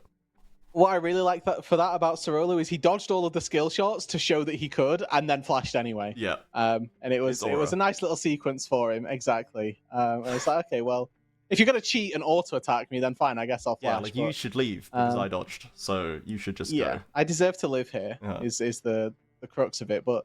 They are taking the Baron right now, and I mean, Ackerman is running point on this one, so... Yeah. Baron has been secured. Now, Los Grandes are going to probably look for the chase right here. The 5v5s have been good for them. They get a knockback onto Weiser. Pretty tanky is the Sion, but he has to flash away still. Now, Zest goes in deep on this Aatrox. Has to flash out, though. Dudu as well has gone a bit too aggressive. Where is the damage onto Seo? Miryu doing damage in the backline as well. They've managed to find a way onto the Zeri. Do they have enough to get it over the line? Feisty being blocked by the minion wave. Has to step back, and Los Grandes over force in this mid lane. The Talia has to flash away. Dangerous to chase him for too long, but Miryu has his flash back and wants a little bit more. The football from Ackerman knocks him back and gets Feisty to safety. 2 for 1, up against Baron, down 9k. And again, I'm not saying this game is over until VKS lose their Nexus, because if Los fight like that again, they're going to struggle. And we'll take a look at how this becomes so difficult. VKS, they just clump in a nice little ball, all cuddled up around the campfire, around Seo. Feisty walks up to the top side, Curse goes up to the top side. And actually, for small parts of this fight, there's a numbers advantage for Seo. But as soon as they get on top of him, he gets Violeted, Vi-Q'd, then an Aatrox Q, then a seismic shove comes from downtown, and somehow he does still live. So if they're already struggling for damage here, Los, that could be a problem. Yeah, that extended period where Feisty is walking around the jungle and not pressing any buttons certainly took a bit of the sting out of Los Grandes' force when Zest and Dudu are knee-deep in VKS on the other side. Cerullo, caught in the bot side right now, is once again trying to farm his Gromp. Not been so favourable for him right now. Seo cannot do much about it as Feisty will lock him out, so a pick on the jungler. Yeah, but importantly as well, Seo ulted to try and take out Feisty, was unsuccessful in that. The Cloud Tile, I think, proving to be a pretty big contributor to the escape tools there. So now VKS, without any real way to try and contest these fights, Zeri's got no ulti. She is like a third of the champion that she is when that ulti's up and going. You know, Miryu 2 items deep on the Victor, but again, no Sorks plus Proto Belt means that we're waiting for a good long time before there's any damage actually backing this guy up. Yeah, manages to hold Zest at arm's length using the range advantage, but the Baron empowered wave is pretty difficult to burn through. Feisty drops that Weaver's Wall to open up some room to knock down on this turret. Dudu getting that DPS through, but won't find the full structure. Bot lane wave crashes unbuffed as well, and BKS have managed to hold on to both their inhib turrets here. For the time being, and I think that with 30 seconds left on the Baron, it does look like Los have taken the retreat. They're going to call it there. And once again, for VKS, this is a stall that was much needed. That fact that they took that dragon earlier on, the fact that Miryu flashed and ghosted for a little boy with a football, means that actually now they've got 5 more minutes before they need to take a fight. Dragon secured for Los Grandes, 2-1 at this point with the Cloud Rift, as we've said. Zest going to head up onto that top side to get that push going. He has been a very big threat, but we've seen that if he oversteps his bounds, Seo and Miryu do have the damage to punish him properly, even with the World Ender alive. As VKS checking for Curse, and he steps back just into the right spot, manages to get a control ward in. Bit of a dicey one for the Los Grandes jungler, but he avoids punishment. 3 full items now finished for Seo. Crucially, no Infinity Edge just yet, as it is the mortal reminder to stop some of the healing coming through. First hops over the wall, does eat a laser for his sins, but I think that this third item pickup makes a lot of sense. Ackerman got a lot of healing. The Aatrox obviously got a lot of healing and a lot of Omlin Vamp as well, especially with this Endless Hunger now in the back pocket. But with no Baron, these waves should just be melting. They should just be going down. However, VKS, they've committed 5 people to this top side and they've left the mid lane wide open. Feisty's going to pick that one up without much contest, crashing that wave in. The bot lane turret as well, building up some Crystal Grit, is going to be easily knocked down once they turn their attention to it. VKS struggling to hold back the pressure across the map as Los Grandes poking and prodding, not necessarily just over-forcing and diving at this point. They're just playing the map the way it's been set up for them. And they've, like, Los have got a 10k gold lead. I shouldn't feel this tense. I should just be thinking, you know what, Los, you've got this. All you need is to get another Baron, find the game. But still, somewhere in me, there's a part of me that's like, well, I don't know. What if we just don't? What if... Yeah, there's a... There's a bit of me that struggles to believe. Yeah, it's the bit of me that, you know, I was very ready for VKS to mount the comeback in Game 1, and they were quite close to doing it, it seems. Ultimately, Los did manage to stay strong, and they did manage to get the win over the line there, but, you know, once they can crack an inhib, it seems like they know how to play with it, and the Baron in 1 minute, as you say, is probably going to be the real catalyst here. VKS are trying to contest at least vision in their own jungle so that they can safely approach the pit from their side, but Los Grandes, they're constantly just keeping that pressure across the map, and VKS have to be putting out fires left and right. And it is pretty wild that it's the Baron that's going to be the catalyst and not the 10,000 extra gold pieces that they have, but such is the position that we find ourselves in. Yeah. Infinity Edge is the break point for me, where Sayo goes from being, okay, this is possible, to I'm actually now a little bit more favoured for VKS. He's down in levels as well, which I think is really important. He might die here as well. He's got his E to get out over the wall, so probably a lot safer than I'm giving credit for. Miryu as well, once that third item's finished, looks like it's Shadow Flame, maybe a Zhonya's. If it's Zhonya's, then I'm crying as they fished for Dudu, don't quite catch it, but I think that if that third item gets picked up for Miryu here and it's the DPS variant, he kind of needs to go for that. Stasis is all well and good, but you just need damage this game. Baron's been started. Dudu clears out the blast cone. Zest in mid lane, just trying to keep tabs on VKS's approach. They will go over a ward. Ackerman once again running interference, but they've got a lot more time, VKS, to get into range right now, and Los have to peel away for the fight. This didn't go super well for them last time. They've gotten the Wiser TP already, though. Weaver's Wall stops VKS from pushing too hard. Studu on the front line looking for a bit of poke damage, and VKS, they've stopped the Baron. Can they actually find a play? So Rolo gets onto Feisty, but doesn't get the knock up and has to step away. Again, I think for me, it's all about this Zeri ulti. When that goes down, that's Los's key to disengage. It's VKS's key to kind of go hell for leather and try and make whatever fight they can happen. Maybe with the laser needs to start poking, getting some crucial damage down as the culling is just eaten by VKS. Curse is really fishing, I think, for an angle to ult onto Sayer from the side. He has been someone who does not necessarily always make the right call of when to commit with that Vi ultimate. It's cost him, it's cost Red Knids in the past when Curse was their jungler. And Los Grandes, they do feel, as we say, 10,000 up or no, a little bit tenuous here, trying to control the map. Now, they at least do not overshoot themselves right now. They don't lose any gold out on the map. They do not really lose any major utility or summoners. So they can go back and get those waves back under control, go for round 2 on the Baron in a little bit, maybe just opt for the Dragon in 20 seconds instead, but it's all time for gold to keep flowing into VKS. Yeah, Pickaxe and BF picked up for Sayo now, like the last few scraps of gold needed for an Infinity Edge. The death cap in the works for Miryu as well. This is the time for Los, unfortunately. This is where they need to take that fight before those big ticket items actually get picked up. Sorolu dashes in here. This isn't your time, VKS, unfortunately, but you've got to do something to stop the Baron from being felled. Sayo would love to be farming bot wave, I imagine, to get that 450 gold that he needs, or 625, whatever that complete cost is. But ultimately, we do have the Dragon. Looks like it's going to be the choice for Los. So honestly, VKS, it's not a soul to contest. They can breathe the sigh of relief. This is going to give Sayo enough time, surely, to get Infinity Edge onto that champion build, as Dudu is still working on his 4th item, not completed as of yet. And Serpent's fine for the Lucian, I think, to try and cut down on a little bit of the shielding that's coming through. It's a really good pickup versus Sion Victor Lulu. Definitely something worth indexing into here. And as Dudu, probably the weakest member on his team.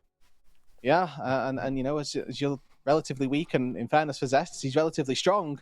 He's got the gold to spare. Dudu, he's not going to be doing damage anyway, so let's pick Serpents up. Yeah, Zest only 5k up this game. Bit of a flop game. They see Sayo basing. Yeah. Zest, as Zayo's gone back, he's got the Infinity Edge, but he's going to be nowhere near this Baron pit. And Sorolu, I don't think we want to contest this one, buddy. Ackerman and Feisty are going to lay down so many obstacles as the Infinity Edge is traded for a Baron at the end of the day. Now, this does give VKS the power for at least one last major team fight if they can find it, but Lost now has the pushes they want. I mean, I think now it's about indexing gold into Miryu. Can we get Rabadons as well? Like, if I can get third item for my Victor, that's a pretty big deal, as Curse, I mean, appears to have snuck himself into this brush and just get spotted by a quick laser. Give this tier 2. You know, this is fine. We can concede this one. The inhib's going to be if we look in the mid lane, yeah. Zest is trying to keep them keen right now. Sorolu goes onto that front line and a lot of damage onto the Aatrox. World Ender is popped and he scoots back to safety. The Zerial is down. Talia ultimate stops VKS from charging forward anymore. Curse is still being aggressed on. Miryu's managed to find the kill they needed. The 1v1 that's been building. And that is critical for VKS. Again, they hold the line. And that stops the Baron dead in its tracks. You can't push as 4 when they've got 5 people ready to go. And that is going to be effectively all of Los's Baron now down the drain here. They've got 30 seconds before Feisty respawns, and they're going to need to try and find a way to get back out onto the map for that last 1 minute or so, get those waves back in a position where they can make something happen.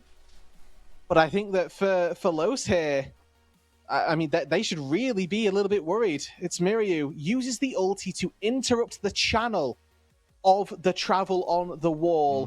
Feisty gets caught out, ends up making sure that the ghost is enough. The damage is there, and a blighting jewel on top of that as well. He's just going to be cutting through, and I mean, with very little MR across the board, doing a very hefty amount of damage. Okay, Los Grandes now still over a minute of Baron to push with. They do have some time to get this map under control. An Ocean Soul ready for them as Feisty can protobelt back to the safety of his team right now. And VKS unable to get a pick onto that mid laner. Could be a Cloud Soul for Los Grandes if they can maintain control of the pit. VKS, though, with the Infinity Edge and the Rabadons in inventory, they have those completed carries that they need to push through a front-to-back team fight. If they can just get some position on the map, get some feet under them, Los Grandes are really going to start to struggle.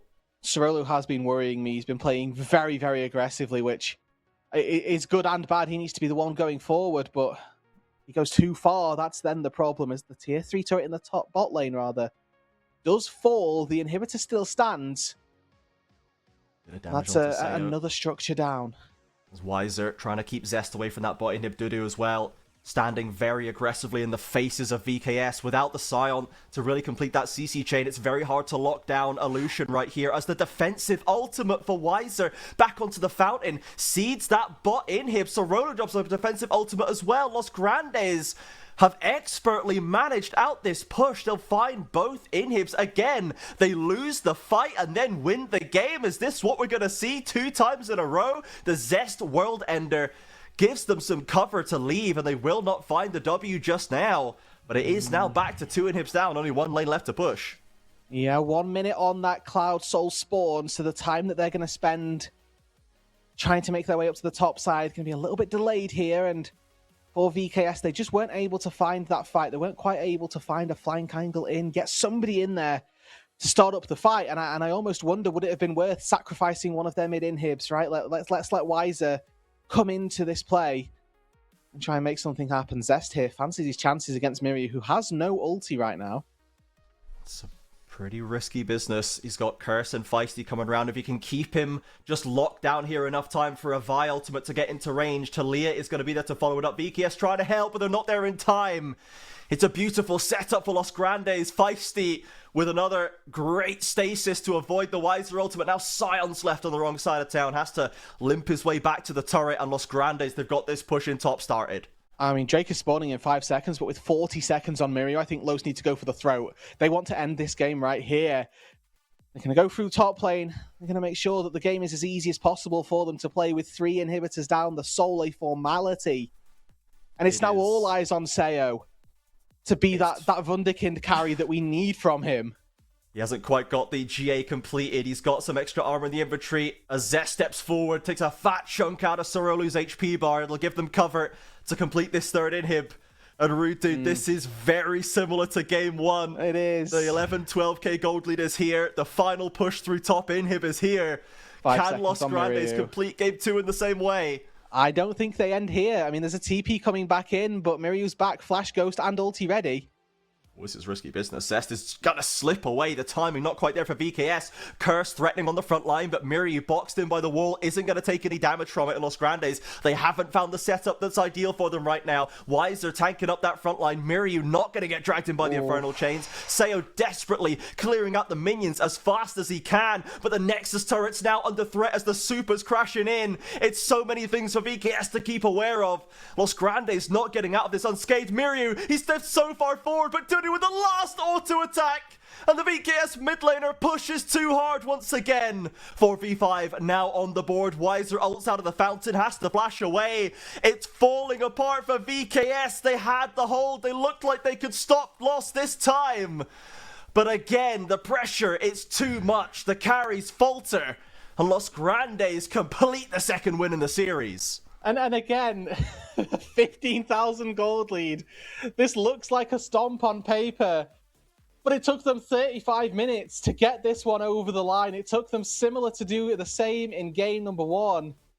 I mean, yeah, Seo, you know what, buddy? I'm there with you. Like, look at that defeat screen. How are you supposed to play this one when the rest of your team is just so far behind, when you've been given so many of these resources, but then all of a sudden, unfortunately, your mid laner chucks it, right? Like Miryu there, stepped forward, had flash ready, and he's looking for the hero play, steps a little bit too far forward, and it's not what they needed from that situation. They need somebody to play safe, clear waves, to try and fish for a little bit of poke, but not give your life for it, and definitely not give your life when that flash is ready as well. No, that is not what we needed. Again, VKS, they're so close. To hold the line, and this was a game that was a sort of an unmitigated catastrophe from the first couple of minutes. Like, they had a nightmare to start this one off, and they put themselves so far behind again, with even more emphasis on a late game comeback, that again they come exactly as close to mounting as last time and still can't do it. We need something else, VKS. We need a different strategy, because this just isn't working for you. And it's brutal to watch. It's brutal to see, because for VKS here, it's again another regular season that's got the same little bits of, oh, you know what? There's potential here for this VKS roster. We've seen them do some good things. That is then looking like it's going to follow the same trajectory as CBLOL Cup, where they get knocked out into the losers bracket, and then that team who they play in the losers bracket, we expect them to be able to beat, and they just can't. It's a bit of a nightmare cycle for VKS, and this is what has us asking the questions: how many more chances can we give them? How much more leniency can we give them? I know that they're not giving themselves any leniency, and rightly so, but it is I don't know how we keep ending up here. All of the signs and the science and the data tells us this should not be the way these seasons are going. But that is just how it's working out. Something is fundamentally not working here, and they now have one more game for the second split in a row to avoid crashing out in 5th, 6th in the playoffs. So let's go to a break for now. We'll be back with game number 3 and see if EKS can begin a turnaround at the last possible station, or if Los Grandes will happily skip past them, doing what they usually do every week, and, you know, don't worry about how close it looked. We were definitely ahead in all those games, I swear. We'll be back in just a few minutes, guys.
So hold our heads up high and beat the drum to what we love.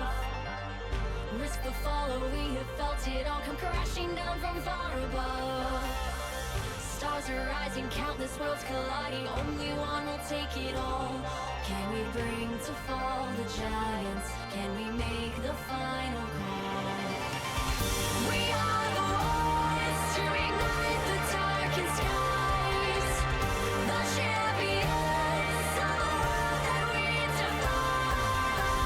A solo ride of the few who rise up high, and we all fight at the last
Welcome back, everybody, to the CBLOL English. Los Grandes 2-0 up against VKS, backs against the wall for a team that only last year was one of our split champions and went to Worlds to represent Brazil. Los Grandes have a chance to knock them out right here. Yeah, and you know, it wouldn't be the first time. In fact, since their return from Worlds, Nope. they've had the most atrocious playoffs runs of anybody. And Yes. that's not a joke. They literally have lost every single playoff series that they've been a part of since they returned from Worlds. Now, to lose it in a 3-0 fashion would be pretty disastrous. My recollection of their first sort of upper bracket game is not particularly with me right now, but I feel like it wasn't a great showing from them. And No. And I think, in fact, they should have done a lot better in that one than they did as well. Yeah, it was against the Loud that then went on to get completely rinsed by Furiat, and it's definitely Loud are a fickle beast, and they then managed to put pretty, some conclusive 3 games on the board in the rest of that series of VKS. And to be honest, the only other org that seems to have had worse playoff runs kind of in recent history used to be Fluxu. But they're looking kind of good now, and they actually won their first series, 3-2ing it over Los, took a game off Red in their series, and they're looking like the real 4th place team, to be honest. And potentially a rerun of that into Grandes maybe, or Loud later on in the playoffs in the lower bracket certainly would be one I'd like to see. As we are into the draft here for game number 3, the draft, the bans have held pretty much the same, only the Jace being added by Los Grandes in this third game, and the first pick for VKS is the Jarvan. Okay, so I went and looked. VKS are looking for their 3rd playoff win this year. So they took 1 game in 2020 in Split 1. They took 1 game in Split 2 so far. So I will draw everyone's attention would be nice. to the fact that Weiser is not playing this game. Zekas is playing this game. I saw it in the camera and I was like, that's not Weiser. That's a Brazilian man. And so Zekas has come in and Weiser has been He's been dog walked. He's been dog walked. Let's be honest. 7k gold deficit into 5k gold deficit. I don't know exactly what it was at the end, but it wasn't pretty for him. And Zekas coming in has been very solid in the VKS Academy campaign in CD. So hopefully he can try and change the story up in this top side, because VKS needs to do something about it.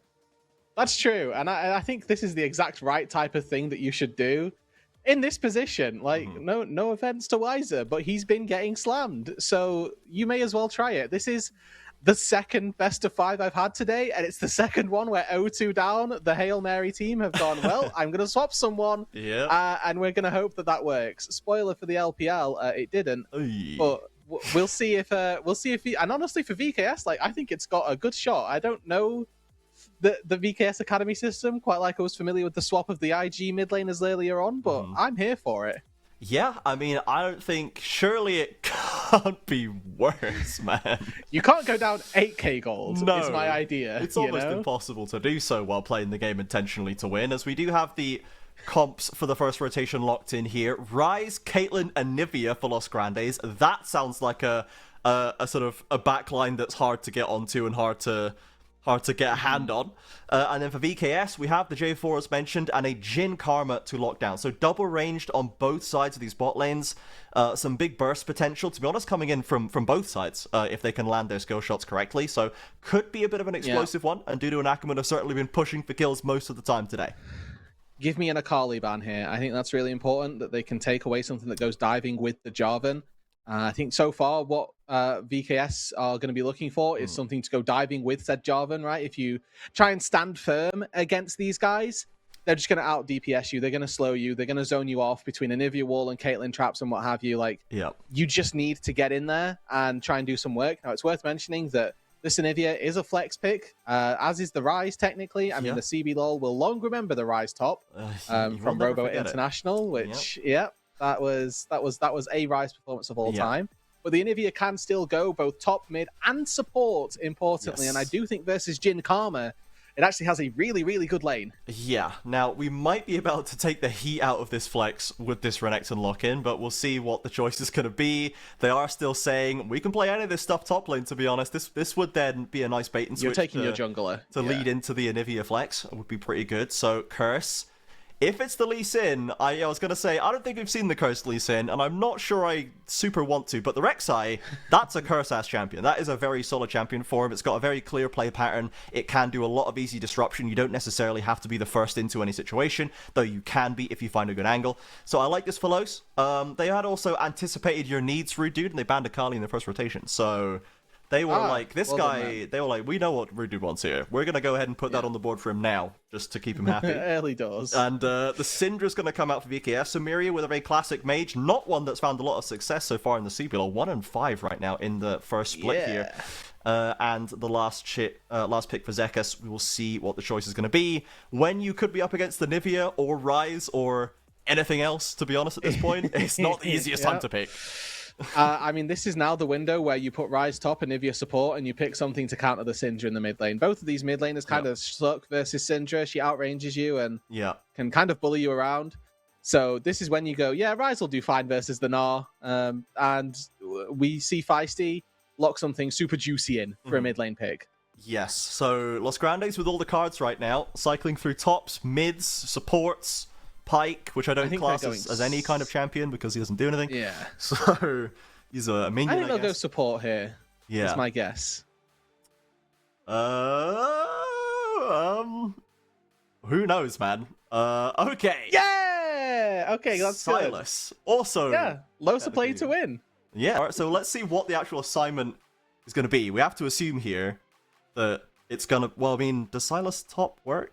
Or does Silas support work? Can do, yeah. Silas support. Oh, Silas support also works. Silas top versus Gnar is a classic counter pick. Right. There we go. But I think it's just it should just be this, where it's Ryze mid, Anivia support, Silas in the top lane, up against the Gnar, which is a really good pick because you just steal his ulti. And then slam people down. So that always feels good. Common misconception is that Silas is a good ulti counter to Syndra.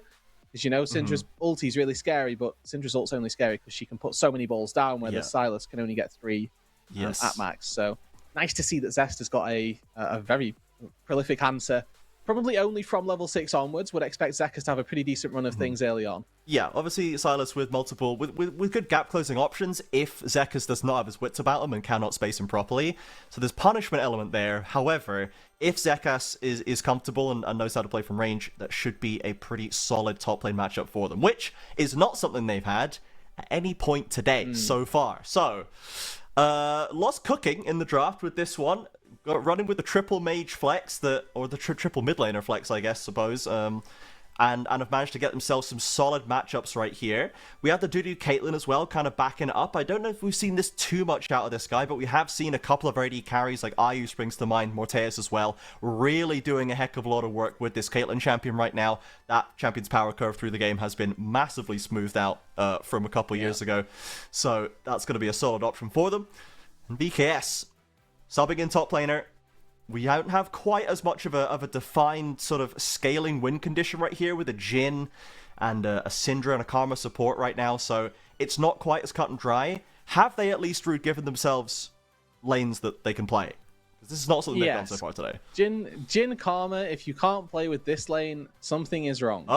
Oh my god! Sayo wants to do more than play. Everyone's pushing buttons. Sayo has flashed aggressively and lost the trade. Now, it's not quite as bad as Sorolu's flash. It's not quite as punishing, but I don't love it still. What am I watching? Okay.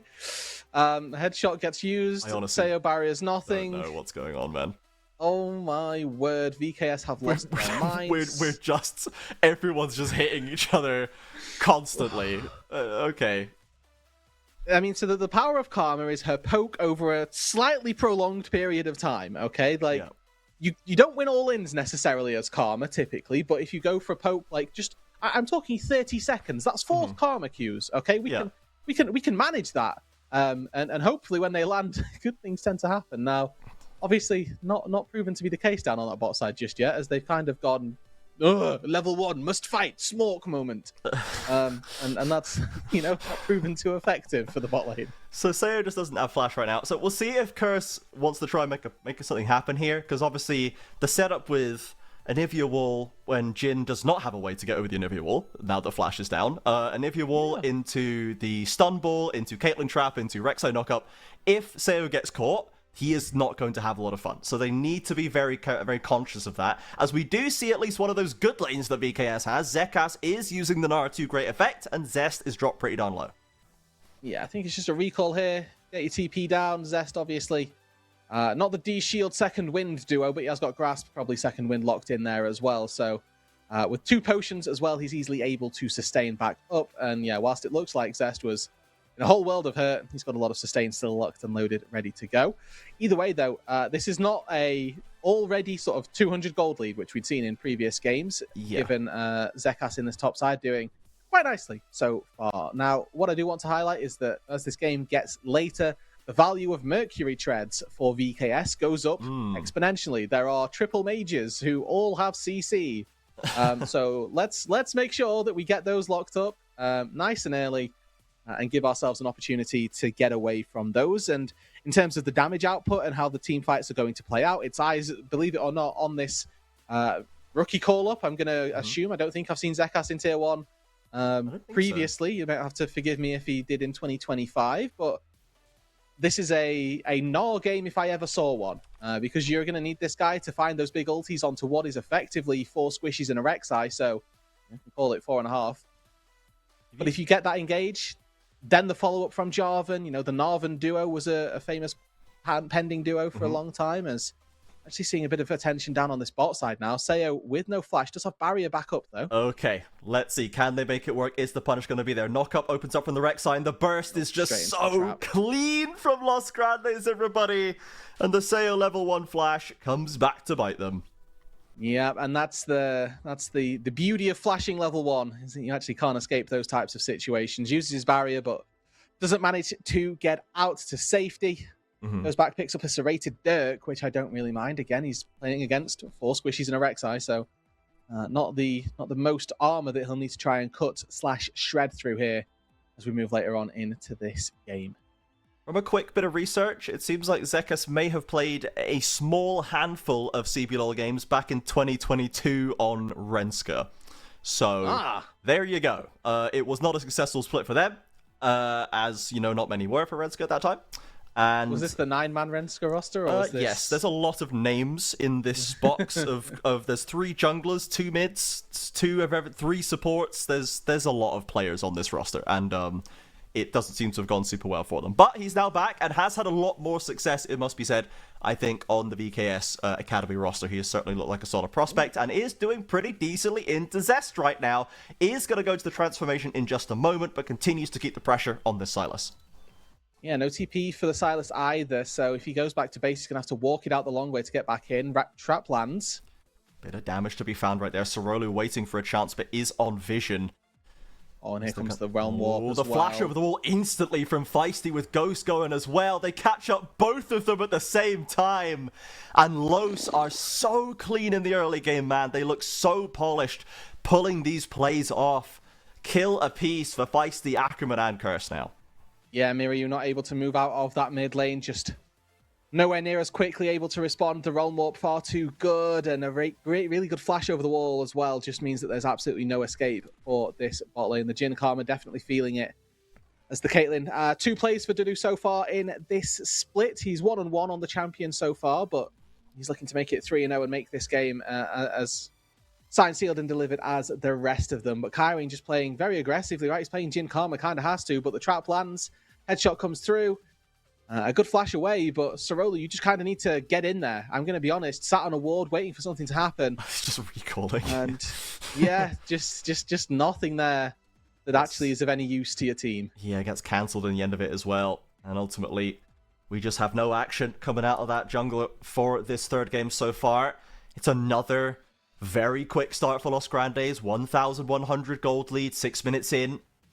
Judging by the track of the previous games by about 12 minutes, that's going to be 4,000 if they can get a couple of these plates on deck once again. The only thing that VKS currently have going for them is that small advantage building for Zekas, using that Gnar to its fullest ability. Has got the Merc Treads locked up. The Gnar doesn't quite drag Zest back into turret range, unfortunately, with that ult committal. Sorolu tries to just hard commit onto Dudu onto the turret, and Ackerman shoves him back, catches him with the peel options there. Yeah, so Anivia will interrupt all movement spells, including Flag and Drag. So as soon as the Jarvan makes his way down there, actually gets the wall to interrupt, and Dudu maybe wishes he knew about that interaction as well, because he did flash what was ultimately nothing. No trust in his support. Shake him head. No trust in his support whatsoever.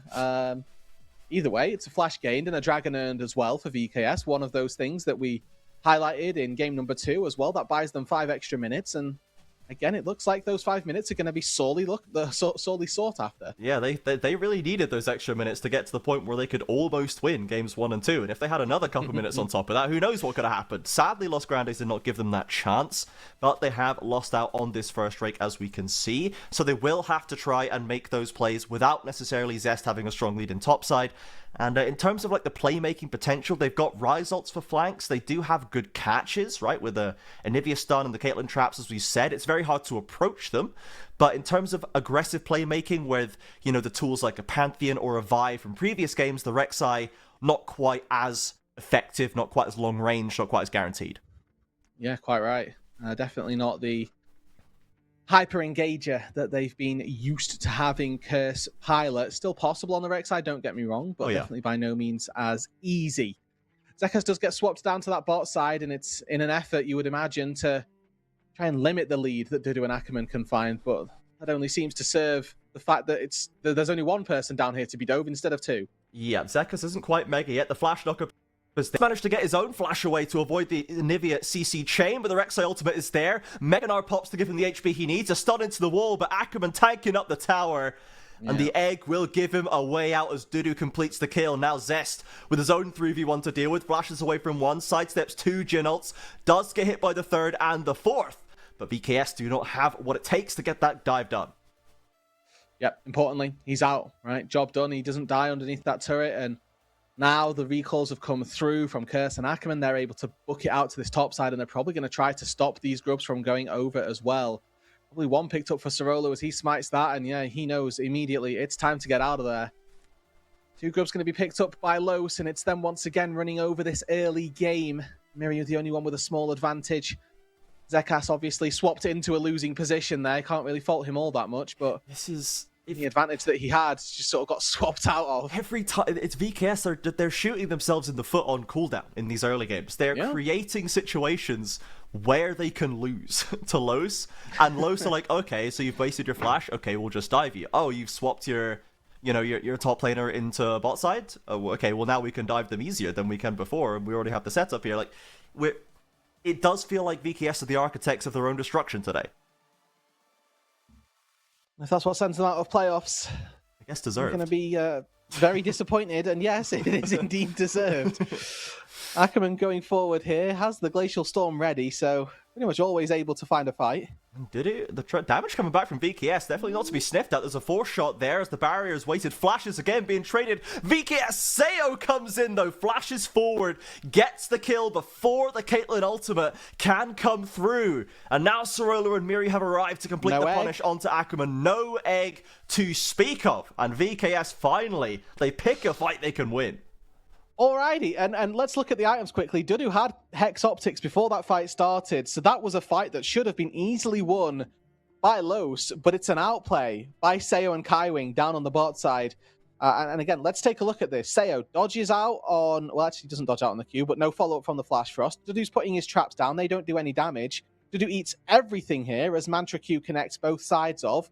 Not sure quite what Kaiwing was flashing for, but he did flash anyway, and then Q dodged away by Sayo, walks out of the Glacial Storm, and a nice shield actually keeps him alive there. It's an outplay down on the bot side, and it's the bot lane of VKS that will be very happy with that. Comes at a critical moment as this game was very much in danger of spiraling out of control, much like games 1 and 2 in this critical elimination series for the Cade Stars. But now they have kept that gold lead limited to 1,000. They've managed to stop Dudu snowballing too far away. They got some gold into Sayo, and you can see there took a big bite out of that gold lead overall. So Los Grandes, a little bit of reason for pause here. Need to be a little bit more reserved. Miryu has put himself in a pretty sketchy situation right now. Blast coding over to that wall. Has to flash back to the other side. Ghost as well, but Curse just chomps his head off. Kaiwing's trapped. Kaiwing's been trapped, and now there's the Caitlyn traps. He manages to sidestep between two of them, but the burst from Dudu is more than enough as Sorolo and Feisty have arrived to keep the numbers in Los Grandes' favor. Sayo currently trying to escape back to safety right now. A knockup from Sorolo gives him a little bit of room, but there's not enough space. The walls, the Glacial Storm, Feisty will be given the credit here. And just as we got done praising VKS for that successful play, Miryu just goes crazy in the river.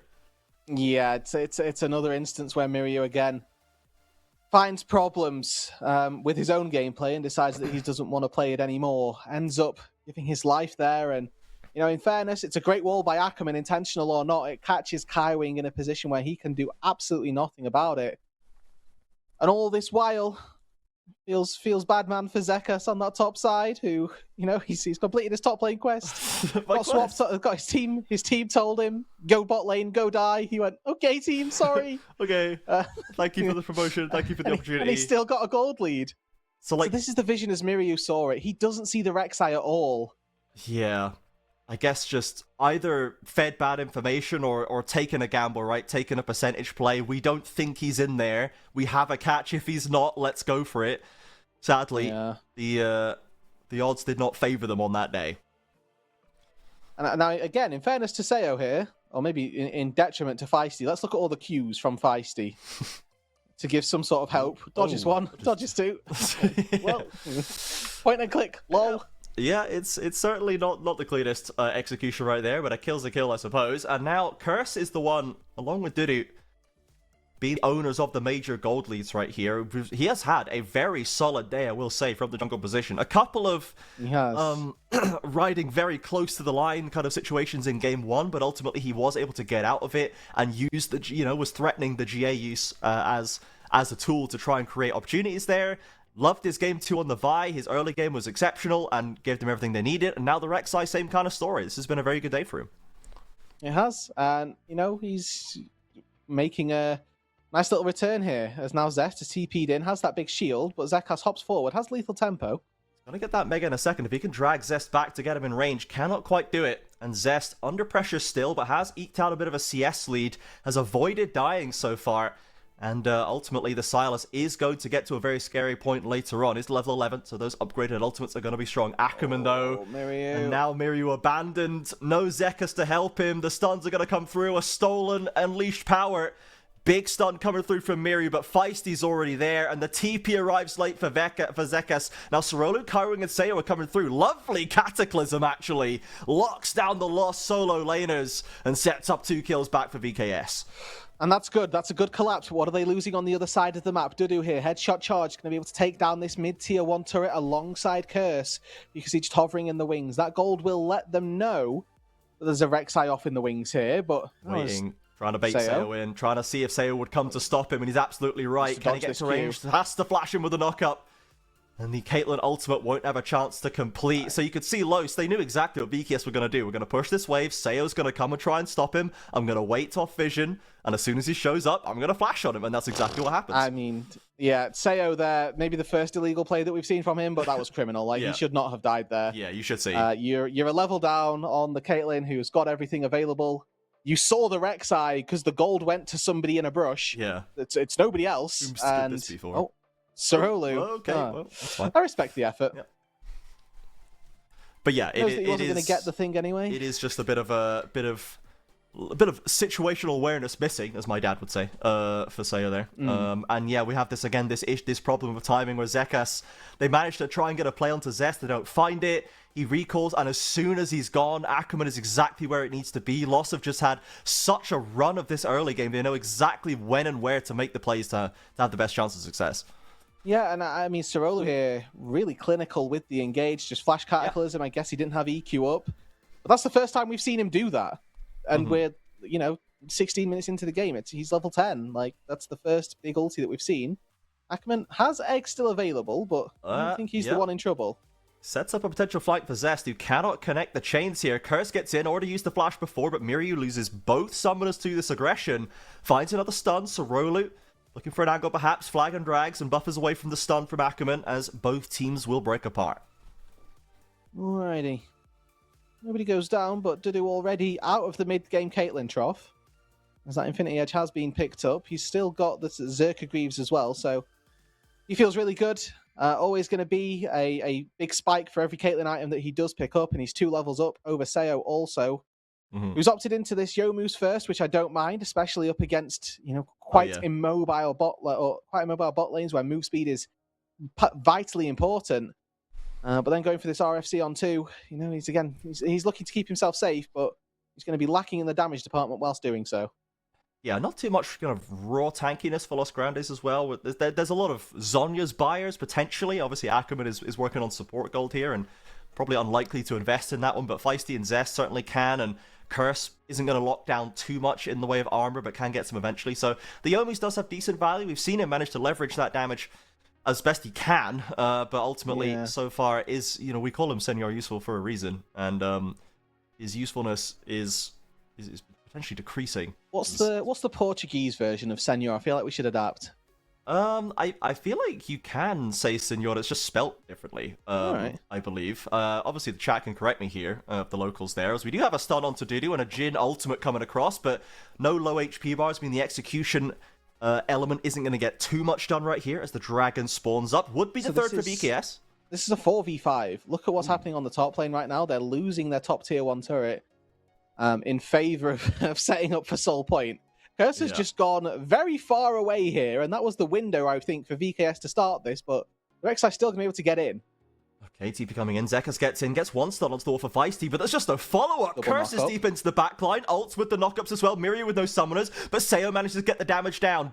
Roodood firing away. Zest has a stolen Cataclysm. If he can get into range, he's over the wall looking for it. There it is. Crashes down onto Miryu, and Sayo locked in the cage with him as Los Grandes knock over Sorolu on the other side of the fight.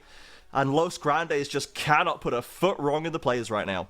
No, it was a 4-for-1 there. Kaiwing, the only one able to get away. Curse gives his life there, knowing that as long as he gets the fight started, it's worthwhile. And it looked for a second as though Los had kind of flubbed that, where VKS were going to get away, 4 members, probably still going to walk out, but you mentioned that stolen Cataclysm, Zest able to finally get in range, get that ulti down. He manages to clap down Sayo, and it's a dragon picked up, don't get me wrong, for VKS, but it's once again 19 minutes on the clock. And the gold lead. 8K in the bank. Ugh. Yeah.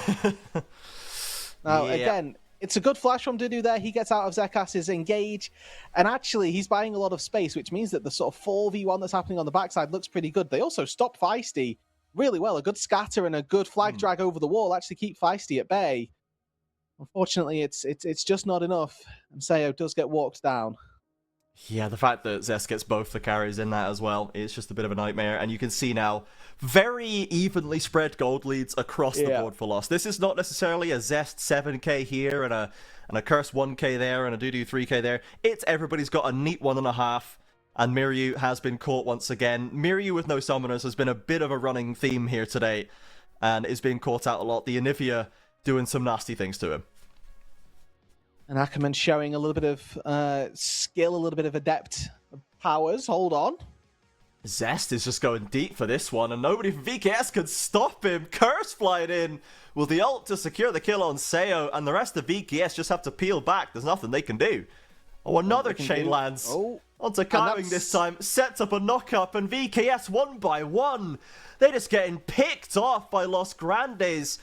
Continuing to chase, nailing the CC. Everything they need is going their way today, and now the inhibitor turret's under threat. Miryu has both of his summoners back up. Flash away, baits Zekas in. And now he has to flash away, and both summoners instantly gone for Miryu. As soon as he gets them, Curse just walks at him, and they both drop off again. He at least holds onto the turret. A stun onto Roodood, and Unleash Power will absorb the barrier, but that's about it. Okay. Curtain call comes up. Feisty stands in front. Ooh, a lot of damage there. And he has egg anyway, so he could have died and it would not have mattered. But attempts were made. Los Grandes don't lose a man. Now, the problem I have here is previously in games, I've been looking at this composition and I've been looking at the VKS comp and going, oh, they can do it late game. They've got the tools. This game, I'm like much less inclined to lead into that, where, yeah, if Jin gets to 6 items, he 2-taps everyone. Yeah, if the Syndra gets items, she can 1-tap everyone, but it feels like that's the same thing for honestly everybody in this game. Los have got a Silas, that's 1-tap champion. Curse, if he gets on top of anybody, they die. Feisty can machine gun anybody as well, so I feel like for VKS, it's a sorry loss and a sad exit to their playoffs run, as they're desperately just itching for a way to get into Vision, let alone try and find a fight. Zekas is going to get chunked on the way through this jungle past Sorolu. Just about skips shy of Curse there to avoid the knockup. But I wanted them to try something different in this game, Roodood, and they did, kind of, but it's the same problems, the same creation of their own losing situations. They'll at least get away from the Anivia wall and not give Curse away into the backline this time. Less than a minute on the Chemtech Drake, which could be a soul if they find that angle, but they've been drawn into the play once again, and they've got onto Sayo and Zest with a beautiful hijacked Meganar. It's just picturesque in the mid lane, and Los Grandes, what better bow to put on this 3-0, 2 splits in a row. In 2026, VKS will be unceremoniously dumped out of playoffs as Los Grandes advance. The waiting CBLOL Cup champions Loud ready for them in the next round. That might be the most one-sided best of 5 in CBLOL history.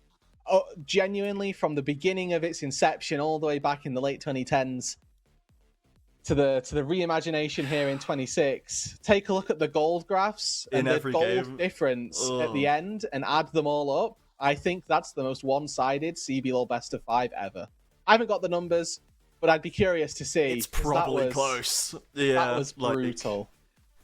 That was brutal. That is a bit. It's a tragic way to end, honestly, for VKS. And there was something wrong. You could feel that there was something wrong the entire time. They still ended up third. You know, Zekas is chilling. He's happy enough, I think. But he's you could feel that something was wrong all split long, and they don't even look that down about it, to be honest. It kind of feels like they maybe knew this was coming. That ultimately this split just wasn't it. They were third in regular season, and still we just couldn't have the faith in them ever putting it together. And they came into playoffs and they put together some of their worst games of the entire split, and I don't get it, man. I just don't understand. That's a roster boom moment. Like, genuinely speaking, that's a... They look happier than Los. Like, yeah, they did. Like, we're not playing anymore, we're done. Yeah. Thank goodness, we can go home. That's crazy, man. And we know that some people are getting subbed out, and that's what it feels like. I mean, it's all conjecture from me. I'm not speaking as a VKS spokesperson. We can't. But it feels like some here. members on that roster know that they're not playing for this team anymore, and yeah, it feels rough to watch that and see that be VKS's end to split one. Sorry. Yeah, credit to Los for putting together some really nice. They played to their strengths. Yeah. They knew what they're good at, and they drafted and played to that for winning. And then they won. It was especially in Game 3, 23 minutes on the clock, complete slapping once again. Curse, as we said, particular for him, really lovely day. Zest as well, 2 unbelievable Wiser stomps, and then deals with multiple 1v3 attempts in top lane, doesn't even die, has a beautiful stolen Mega Gnar ult to close the series out. It was another Cess masterclass up there. The top side for Los is really, really clicking, which I'm glad to see. I'm glad that this iteration, this formula with Curse in jungle makes sense for them. I think it does make sense. How far it can take them in playoffs is now a bit more of an interesting question than it certainly was today, because when they are aware of their win conditions and play to them, it seems like they're really practiced now. Yeah, that was a solid performance from Los. They've now, like you say, they've got the tools, and hopefully they can make a bit of a run at Loud. I mean, I don't know that it's going to be easy, but I think if this Los turns up, I think it's hard for me to say what they can do versus Loud, because it feels like they were beating, like, this was the epitomization of Hydrogen Bomb versus Coughing Baby. Like, there was just no fight in VKS really at all.